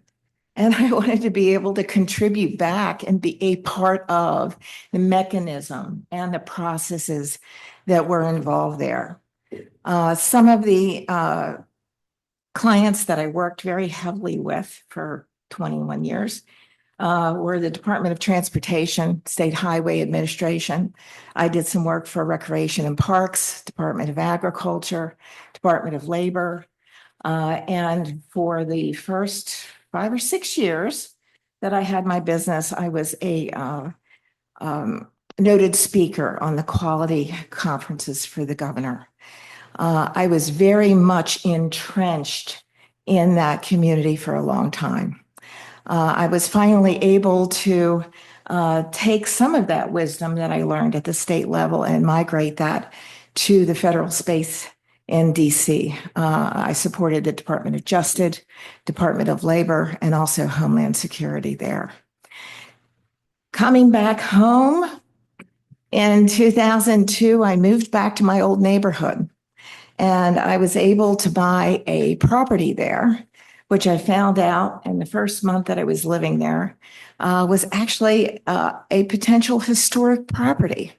And my husband and I literally restored it from the ground up, got very involved in zoning, got very involved in planning, and was absolutely thrilled to be able to restore this property so that forever and ever, amen, it would be a place that people could go to, even if it was not residentially owned. There was approximately 4 acres that abutted 16,000 acres of parkland. Being environmentalist, it was very important that we get entrenched in what we needed to do there to make sure that we were adhering to the policies and practices in order to make this historic property the way it needed to be. And very happily, We won a preservation award in 2008 for our good work there. I am not accustomed to being out of the loop. Being retired and coming here 2 years ago, being isolated in Phoenix Hills for 2 years, has been very, very difficult for me. It's been difficult for my husband, who actually retired from state government. We like to be involved in our community. We like to know how we can bring whatever we possibly can to our community. And so when the seat remained open, Susan put it on the Facebook, and I saw her listing, and I thought, there's a seat there, and I don't know that anybody is going to raise her hand. I'm going to do it. And so that's what brings Thank me you. back. Thank you very much. Okay, any questions, comments from any of the counselors? No, I remember you from last time and so impressed. Thank you for. Oh, thank you. volunteering. It's hard for me to talk about myself. Well, It is. There's so much there, like It's there's so much much there. knowledge. So it's good stuff. Long career. Thank you, all there. Okay, okay, could I entertain a motion from someone? I motion to accept Wendy Adams' application for the planning commission opening. All right, and do I have a second? Second? All right, I have a second. Roll call? Okay. Counselor Shane Holtz, Yes. Counselor Chester, Yes. Counselor Vermillion, Yes. Counselor Suetos, Yes. Counselor Dixon. Yes. Motion passes. All right, very good. It's tricky. Thank you. Thank you. Appreciate it again, second time. All right, we're going on to the next person, Park Commissioner Pam Thornhill. Please come up and talk to us about Park Committee. I'm sorry, not Commission. Talk to us about your desires to be on this committee.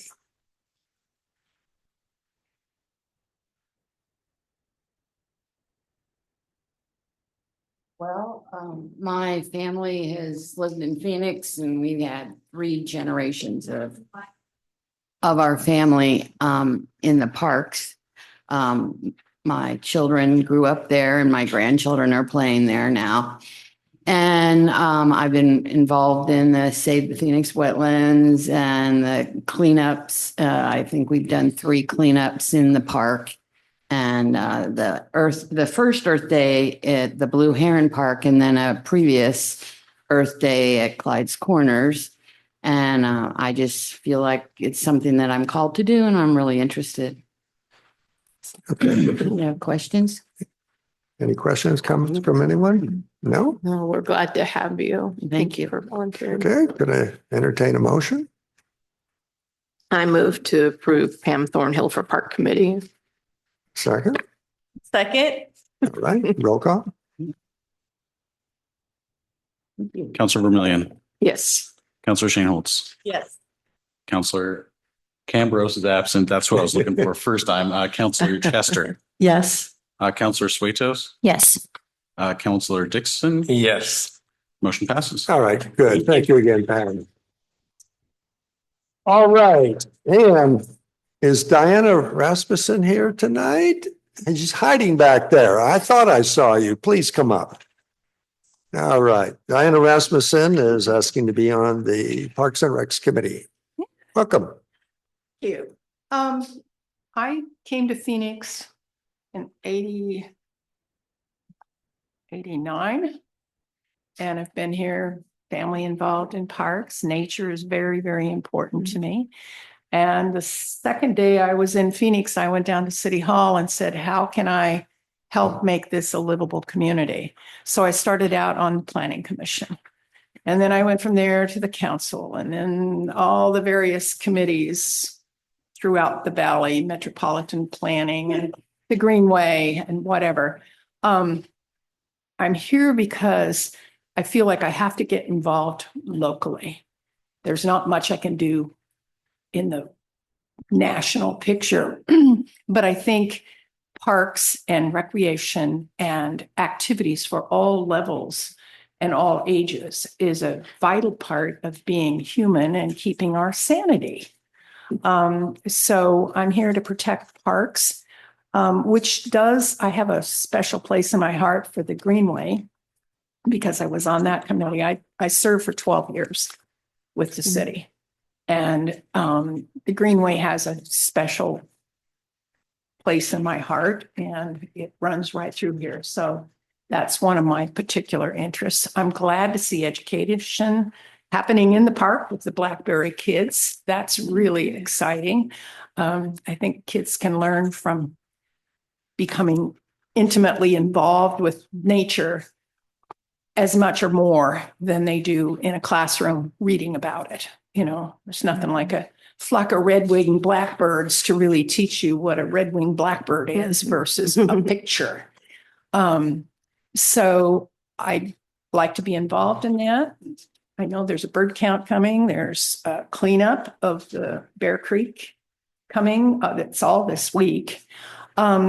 I'm also interested in the activity part, the recreation part of parks.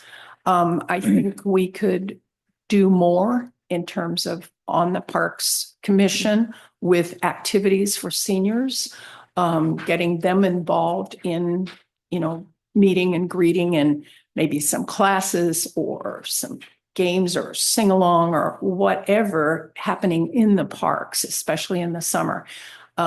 Tying history in, we largely ignore our Native American communities. And at one point, when back in the day, I was thinking that Phoenix Park would be a great place for replica or a involvement of the Native American people in the valley in that park. It is along the creek. And the only time I ever saw that was when they were talking about Cemetery Hill, which was the development on the only hill in Phoenix. And they got the Native Americans to come in and talk about whether there were any Native American graves on that hillside. And they said, no, we bury along the creek. It's too bad the Oregon Shakespeare Festival didn't ask for our information before they built and developed that park. I'd like to add a little bit of history to, I mean, I'm an oldster, so I've been around.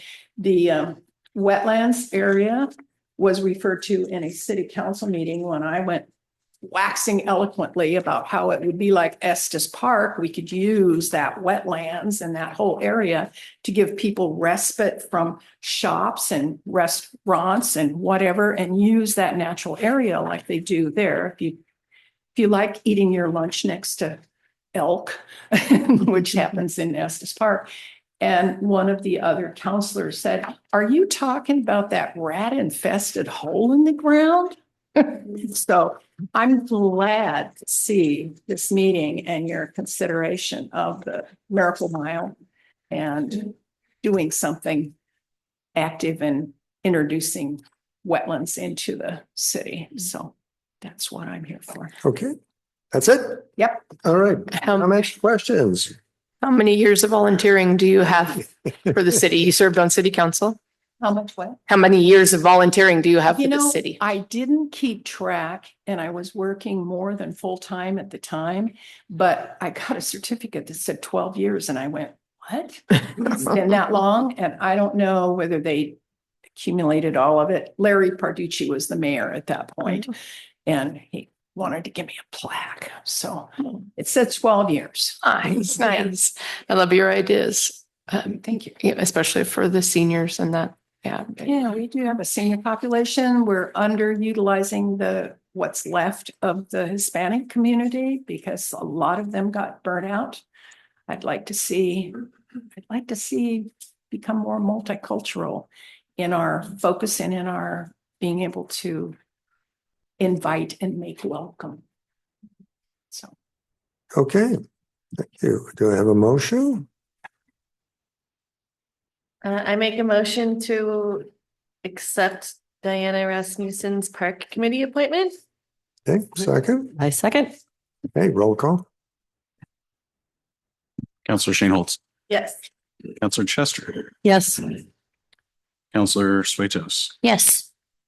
Counselor Vermillion, Yes. Counselor Dixon. Yes. Motion passes. All right, thank you very much. Thanks, Diana, for Thank coming you. up. Appreciate it very much.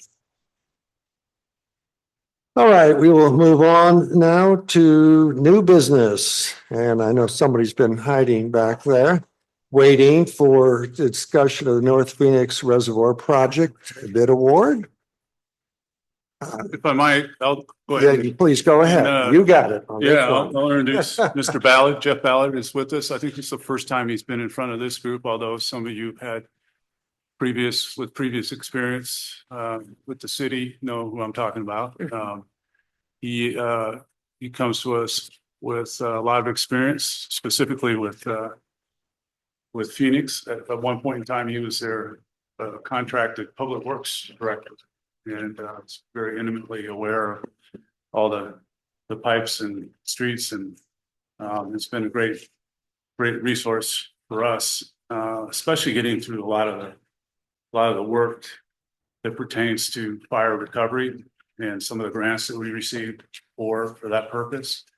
And that's why we're here tonight, is we're getting to the end of a long process where we were able to receive $5 million in a ARPA grant back. The legislature actually awarded us as part of the legislative appropriation. And so we've been in the process, and since that time, getting it vetted, ready, discussions with property owners in terms of locating this tank. And I think there's a map or something on there that maybe shows the location, but it's basically that PH5 area. If you go to where the property starts to go up in height, which is where you always want your tank to be at the highest point if you can in the city or in that area.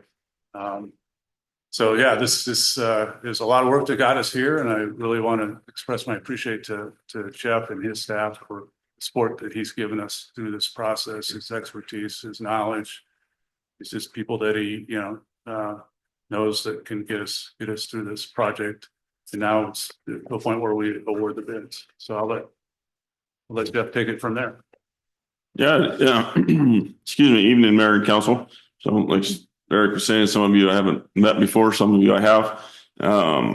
It's been fun to be here tonight. The presentation is still here on the computer. I'm actually guilty for designing what was there today for the wetlands that are down below the parking lot here. So I'm glad to see that when that project was constructed back at that time, didn't quite have the funds to fully complete that and put in the nature trail and do everything else. So to hear about that stuff coming back now is great. That you guys will finally get to make use of that space that we created back in 2017. So that was good to hear. As far as the water project, yeah, a little more to that. I've been involved in Phoenix roughly for 20 years, which amazes me that it's been that long, but it has. This funding was allocated in 2020. These projects that we work on, and I have staff that this drives them crazy. Everything we do takes a long time to accomplish. A lot of those are the complexities that go into that with property owners, with the size of the projects that we're working on, with the things that we're trying to accomplish, right? So this money was allocated in 2020. We're now in 2025. The project was initiated before that in the Phoenix Water Master Plan, where we started planning for how we're going to move the system forward so you guys can handle growth, additional resources and needs. That was identified. This project was allocated funding, then we start the process. When we started the process, we didn't have property acquired for the location of this. We didn't know exactly where the tank was going to go. We knew the elevation it had to go, but didn't know exactly where we were going to put it. We've just slowly moved through that process. We've got the property. We've finished the design. We've transitioned Charlotte Ann to become part of the city of Phoenix water system. All these pieces are coming together, and this is kind of the culmination of all that work that's been going on since before 2020. And so getting this reservoir constructed to supply redundancy and additional storage capability for the city is a very important part for you guys moving forward. And it's great. I do a lot of these. Most of them are funded through a $5 million grant. Most of them are funded through loans and payments that your ratepayers will have to make. So this is a great opportunity for you guys. We were fortunate, had 4 really good bids. The bid prices are included in the material provided to you guys. it's great to see when the prices are competitive. That means everybody was doing their best to try to get the work. And we have very high confidence in any of the bidders. And Pilot Rock Excavation was the low bid by a pretty close margin on a little over $6 million job. So.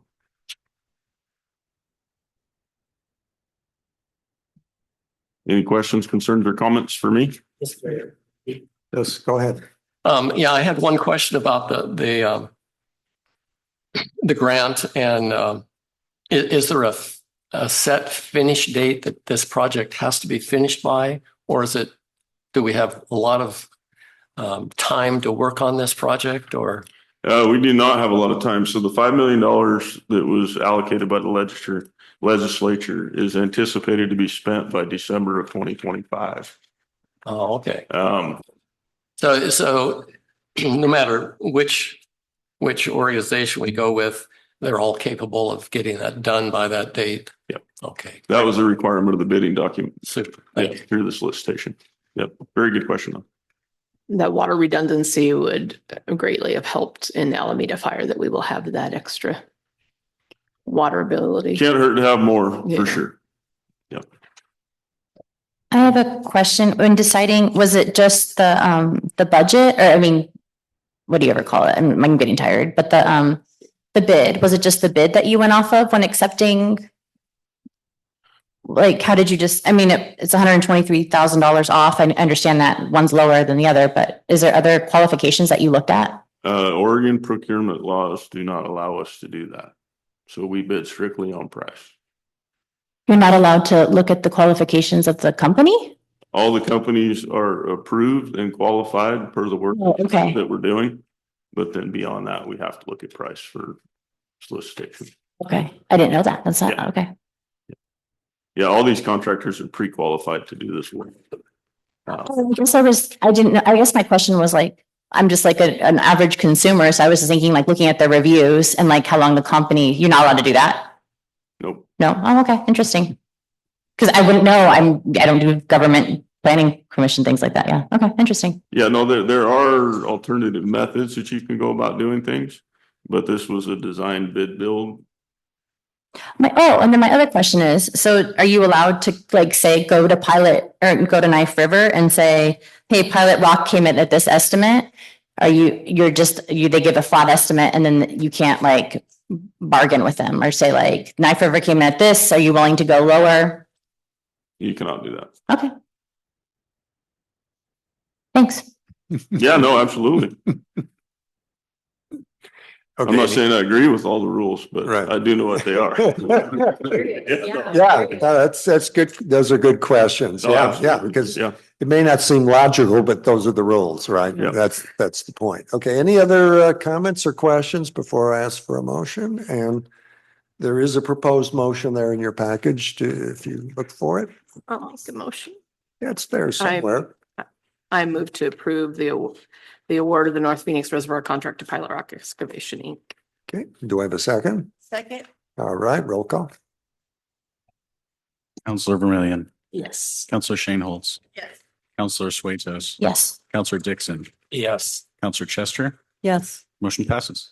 All right, thank you very much. Yep, thank you. Appreciate Thank you you. showing up Thank you. again. That's great. All right, We'll Yes. mention at the beginning, we had our legislative approval from our locals that put this in front of the legislature at that time.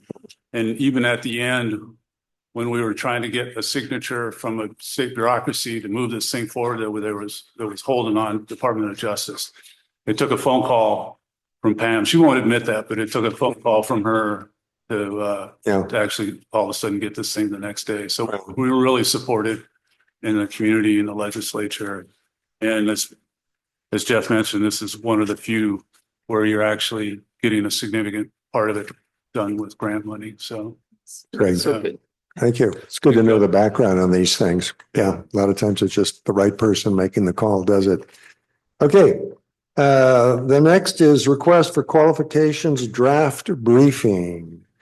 So. Yeah, well, let me start. I'm sure this will raise some. Yes, I have many questions. We want to talk about this. This is all important, I think this was at our meeting back in December, talked about, and then even since then, there's been discussion about the need for an update to our strategic plan. So this would be the third update, actually. And if you look through the last time we've done it over the course of from the 2021 plan to where we were at last year, most of the objectives we were able to complete. So it really, I think, brought a lot of value to the strategic plan, helped with, budget planning, just, getting consensus in the council on like, what do we want to try to accomplish and get into some specific actions to get us in timelines and people responsibility that are responsible.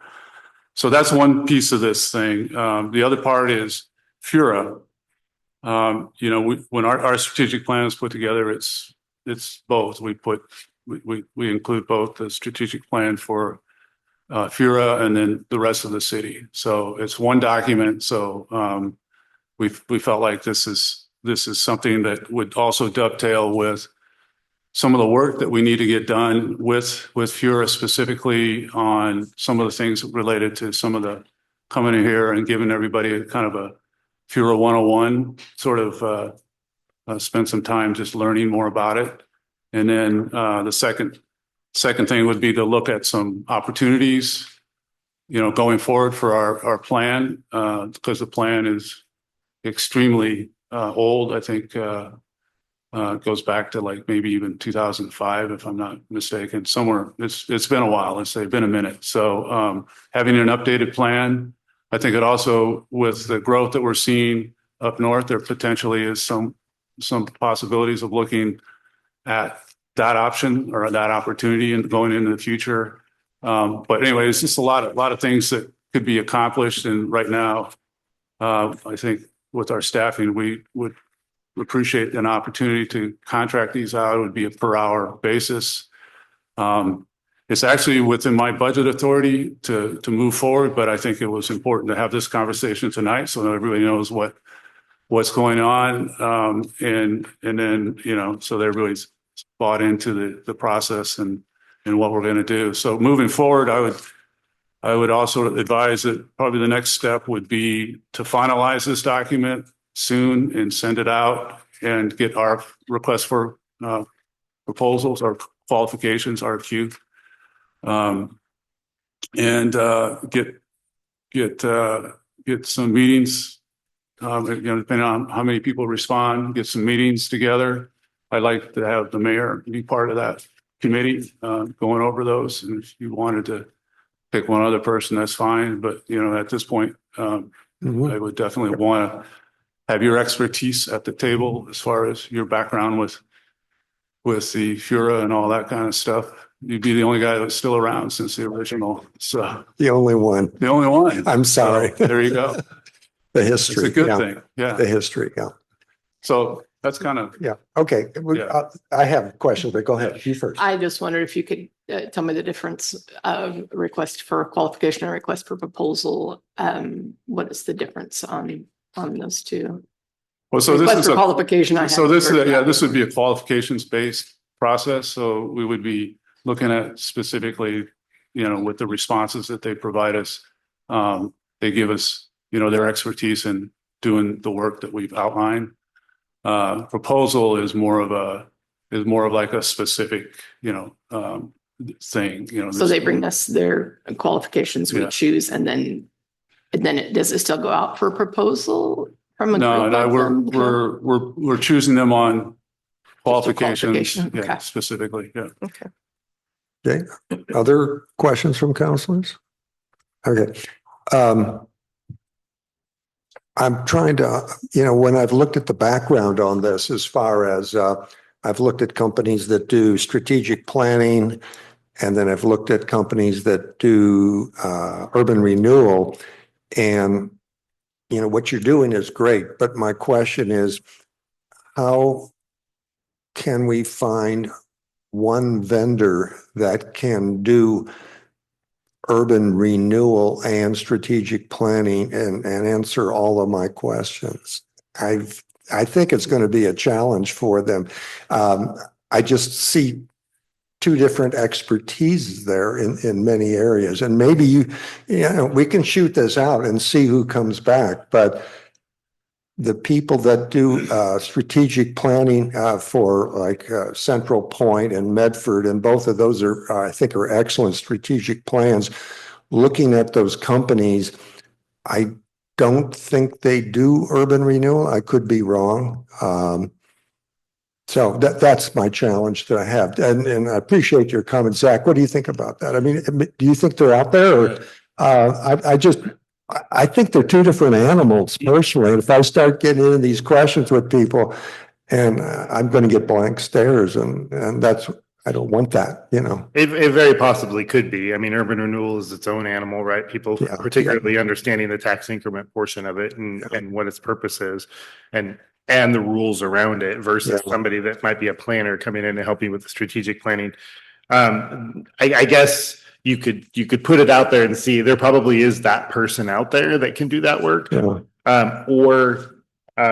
We could discuss having an RFQ for the strategic plan and an RFQ for the, and then if the person submits one for both and they're qualified, then you would choose them for both, and then you get one person, right? So that's the only recommendation I can make. To be honest, I've been talking to people in the valley, and they're two different animals, you know, and a lot of the expertise on strategic planning. And of course, I realize it's a budget factor. I don't think we have the money that, Medford perhaps has for this. And, they go to people in Portland, obviously. Jensen Strategies is, a great outfit. But so, that's my only concern is getting the right people, because in urban renewal, there's Elaine Howard and a few other people that, I looked into, and I didn't think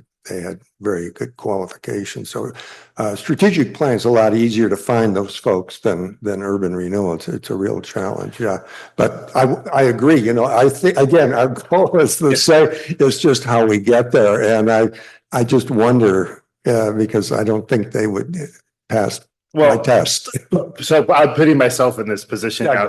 So I've been a planner and an urban renewal director at the same time when I was in Veneta, and I did a little bit in talent the same way. They are very similar hats, and as long as you can read the rules and you can understand that, then that person can be the same person. Your question is are you going to get enough interest to see if you have some competitive qualifications here? And I think the answer might be no.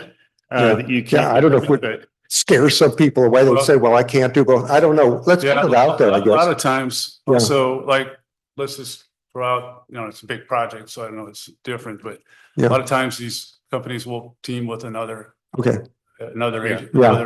company. And it's just then that way. We get it. Well, we'll give it a shot, but that's my first concern is that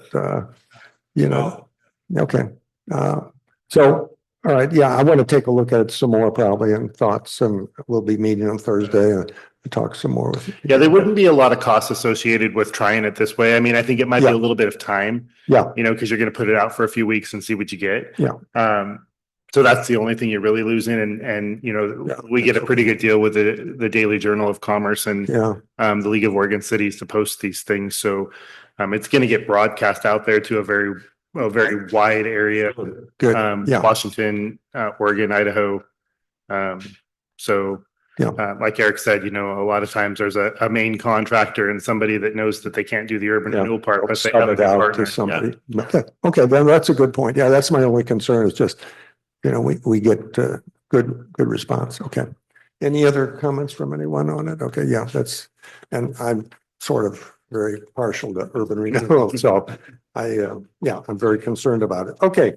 So what is our next process? And you're going to go and we're going to go and finalize the and then come back, and then we'll organize a committee. And then we'll receive those and come back with the results to the council so they're aware. And I'm imagining that there'll be part of this proposal will include a timeline and some of the other things that we have to be cognizant of, and making sure that we're giving ourselves enough time to Because we got lots of things going on like here in the next. Yeah, no, this is a really critical thing. I Yeah. mean, this is our vision piece that we I need. think for this group, for this committee, I think it's a great, I don't know, Angie, Larry, maybe say billion. I mean, it's a good way to kind of like talk about things, not necessarily in a session, but just like kind of the brainstorming part. Yeah, It's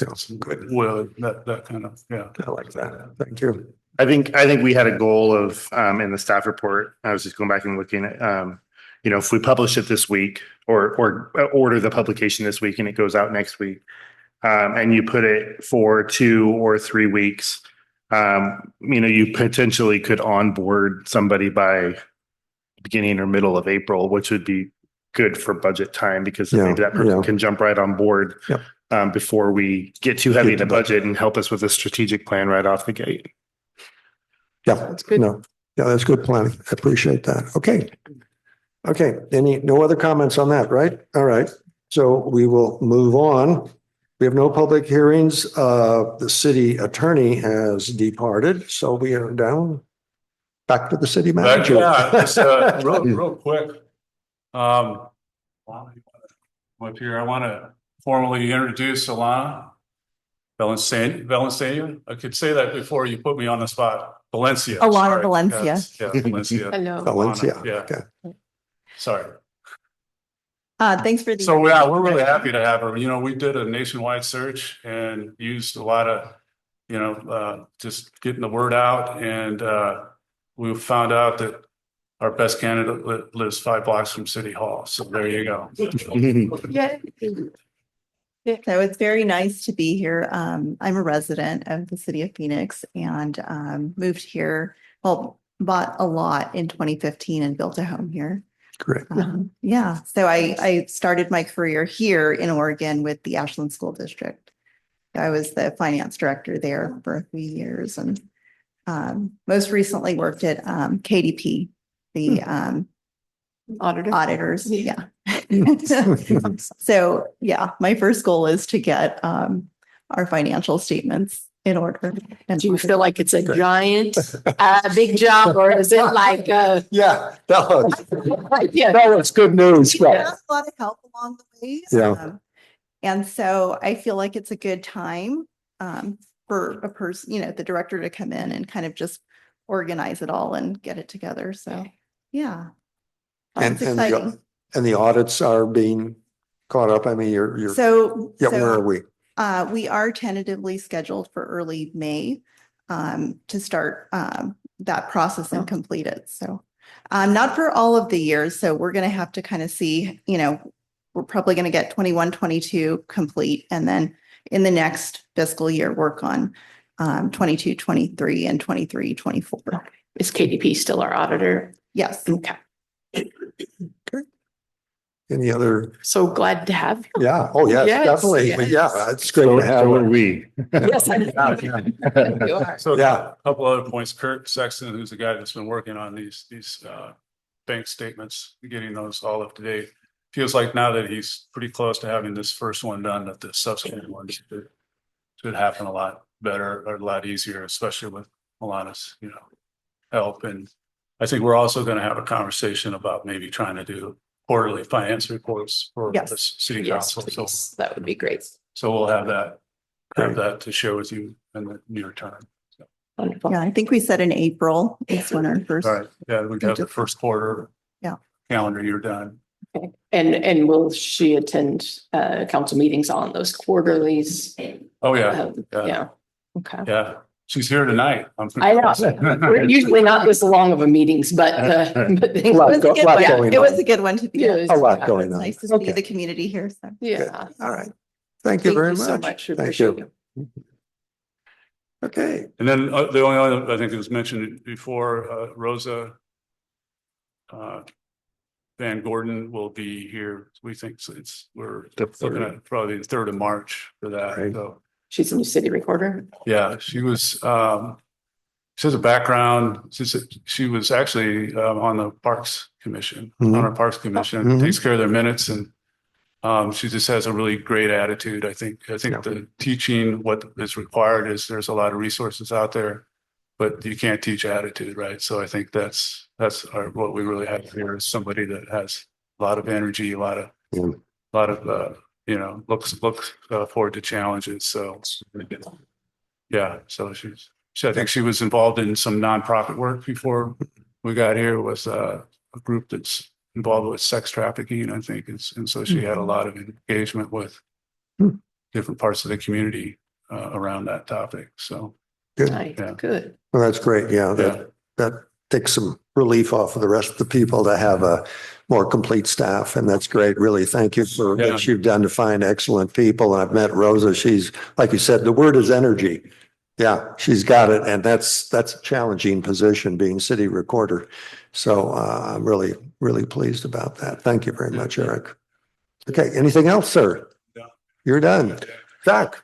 I was just going to mention the community development fair again tomorrow. 26 vendors between businesses, nonprofits, and agencies.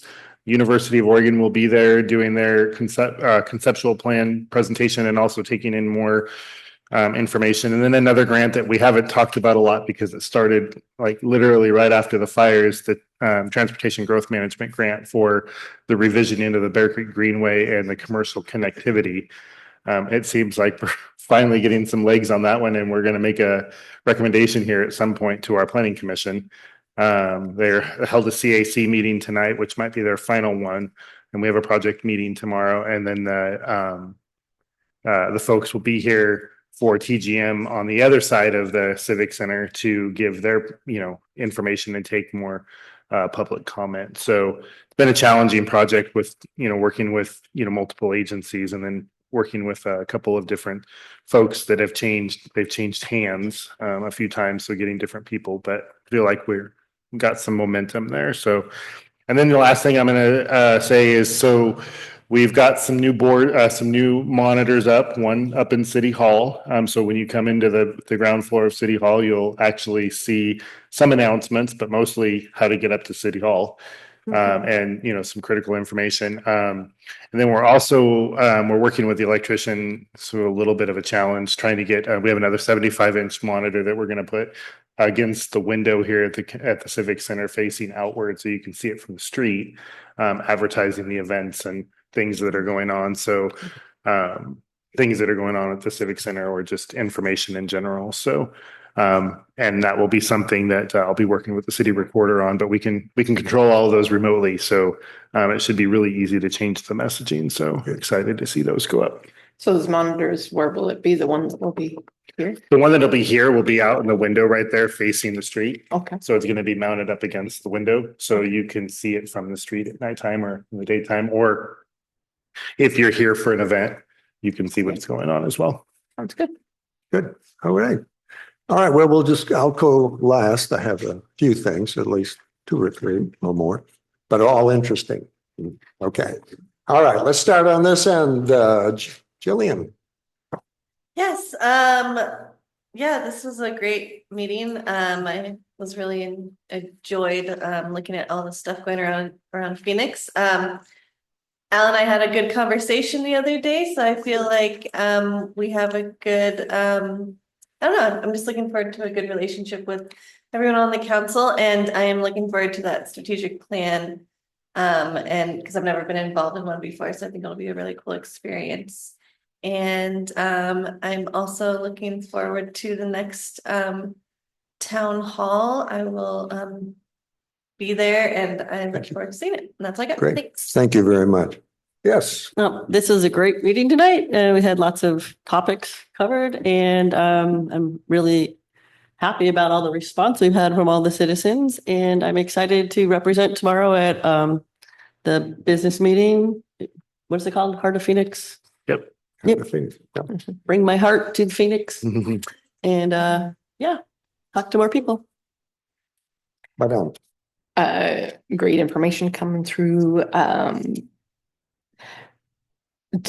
Today is my 36th wedding anniversary, and so I have spent it. Congratulations. Wow. Yeah. Yeah. But I also recall you attending a meeting via Zoom on an anniversary in Mexico, maybe somewhere like I that. don't know, So, somewhere in the yeah. world. Yeah. Yeah. But I'm here now.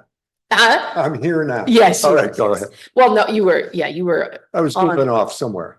Yeah, Yeah. you were on a Yeah. anniversary trip. Yeah, And you okay. still zoomed in. Yeah. Yeah. Okay. I don't have anything. Well, I wanted to give Chris kudos, but apparently he's sick, but he wasn't sick this morning. He was out fixing a water problem in our community. But how his crew responded to the snow was amazing. Yeah. He really did a great job with limited resources, yeah. but I just that public works group is just amazing. So kudos for them. Okay, good. Yeah, I got a few comments. I always have something. I got a whole list here, but I'll talk fast and these just give you an idea of, what's going on in my world. Yeah, we do now have one Parks and Recs vacancy. And so I'm confident somebody's going to come forward and, want to be on Parks and Recs. So I'm not too worried about that. Everything else is full and that's great. Our citizens are coming forward. Just a few comments. January 25th, 26th, we had this, I need to get my glasses on, excuse me. Yeah, we had this Fermentopia fermented foods fair. It's not something I'm popular, with or at all, but so we had the Cheese Cave involved, Moxie Brew was involved, and the Civic Center was packed. What's interesting, they sold 1,400 tickets, which it was a fabulous fair for 2 days, and I had somebody say that the impact on Phoenix was $50,000, I guess, so they estimate how many people were buying things around the town. So I believe this Fermentopia, even though, like I say, it's not a thing for me, but there's a lot of interest in it, a lot of people here, and I imagine they're going to come back again. This Conscious Living Fair, we had that at the same time period here in the Civic Center. I understand they're going to come back 2 more times because people like to be in the heart of the valley. So that's the way it goes. I attended a Phoenix Arts and Cultural Council meeting the other day. I think it was the first meeting that Becca Blake had, and it went very well. There were a lot of ideas, and I know she's gotten with Zach to start talking about events in the future. So stand by. They're looking at everything and they're slowly getting going, but it's going to take some time.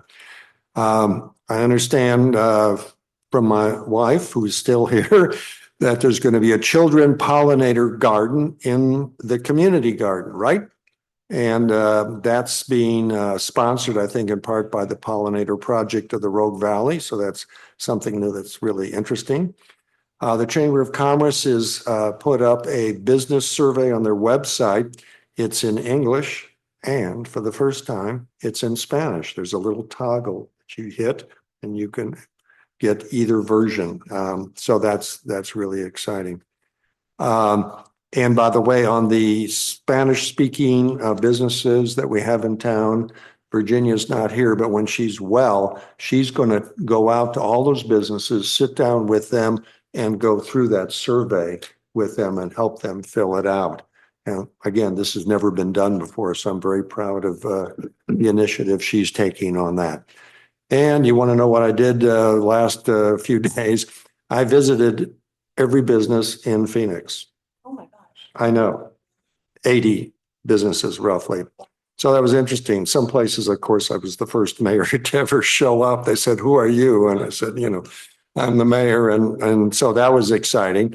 You're going to be the last one on visit. I haven't come to you. I'd say, I figured Been there. I figured she'd say, "Well, you haven't been to mine yet." No. But no, I'm going to, yeah. So it was interesting. And I found, some key players that could really help us.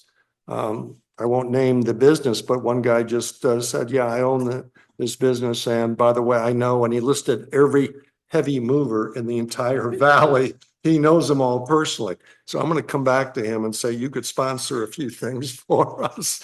Amazing. Again, the people you meet. So, but I think Chief Boker, could you just come up a little bit closer? I just want to say something. So, I'm going around all these businesses and I talk to them, what's good, what's bad. His department keeps coming up. any business owner that's had any problem requiring a police presence, they call your organization and they get immediate response. I've received so many compliments about what you're doing all over the town. I'm serious. So I want to thank you. Really? And it's all these hidden passageways and all that where people hide out and your team is there. And I just want to, it kept coming up and up again. And so I'm really pleased. So thank you. Yeah, wow. Amazing. Let's see here. I am doing a business town hall next Monday. It's something I'm trying new. It's just me and some business owners that particularly will show up and want to talk about things. I have no idea what's going to be on the agenda. We're just going to play it by ear, but it's something I want to try and then we'll go from there. I do want to say, in addition though to Chief Boker, when I asked people, do you have any problems with the city of Phoenix? The answer was no. Thank you. Okay. I really appreciate it because there was no one that came up and was yelling, you know, you blankety blanks. No, it was all positive. So I really appreciate that. And you never know what you're going to find, but that was the response. So that was really great. I am going to go to the Soretti State of the Rogue Valley breakfast next week. I'm just curious what's going on and want to do a little networking. So I'll be there. And some very good news. Maybe other people know this. I didn't know until I visited this business. At Phoenix Auto, as you know, they've got the old building. It will be demolished. Okay. It's coming down. And I don't know what's going to go up there, but it's coming down, thank God. And thank you, weather God, for destroying the building. It was horrible. So that's good to know. And of course, we have the event tomorrow night, which is great. I'll be there. I'm also meeting with the vice president of C&K Markets, which controls Raise, to talk about everything that everyone's always talked about Raise prices and so forth. So I worked my way up the chain of command and I'm going to sit down with him and discuss what's going on. We'll see what goes on. I'm also talking to him about murals on their building and talking to them about how to use their parking lot for events and so forth and a few other ideas. So I am going to meet with them. Paradise, California, they had their fire. They've called me and they said, we want, guess what business they want? A foodery. They want a foodery. So crazy. So we're talking to Paradise about that. The Heart of Phoenix, you're using that tomorrow night. And that is a popular term because the Phoenix Arts Council is using that term too and trying to come up with an event, you know, because we are centrally located. And that's one reason that a lot of people come here. So they like this heart of Phoenix, heart of the valley, whatever they come up with, but they like that term a lot. And then of course, yeah, March 5th, 7 to 9 at the library, I'll have my next town hall meeting and I'm looking forward to that. And any questions or comments to me about anything? That's it. All right. Thank you.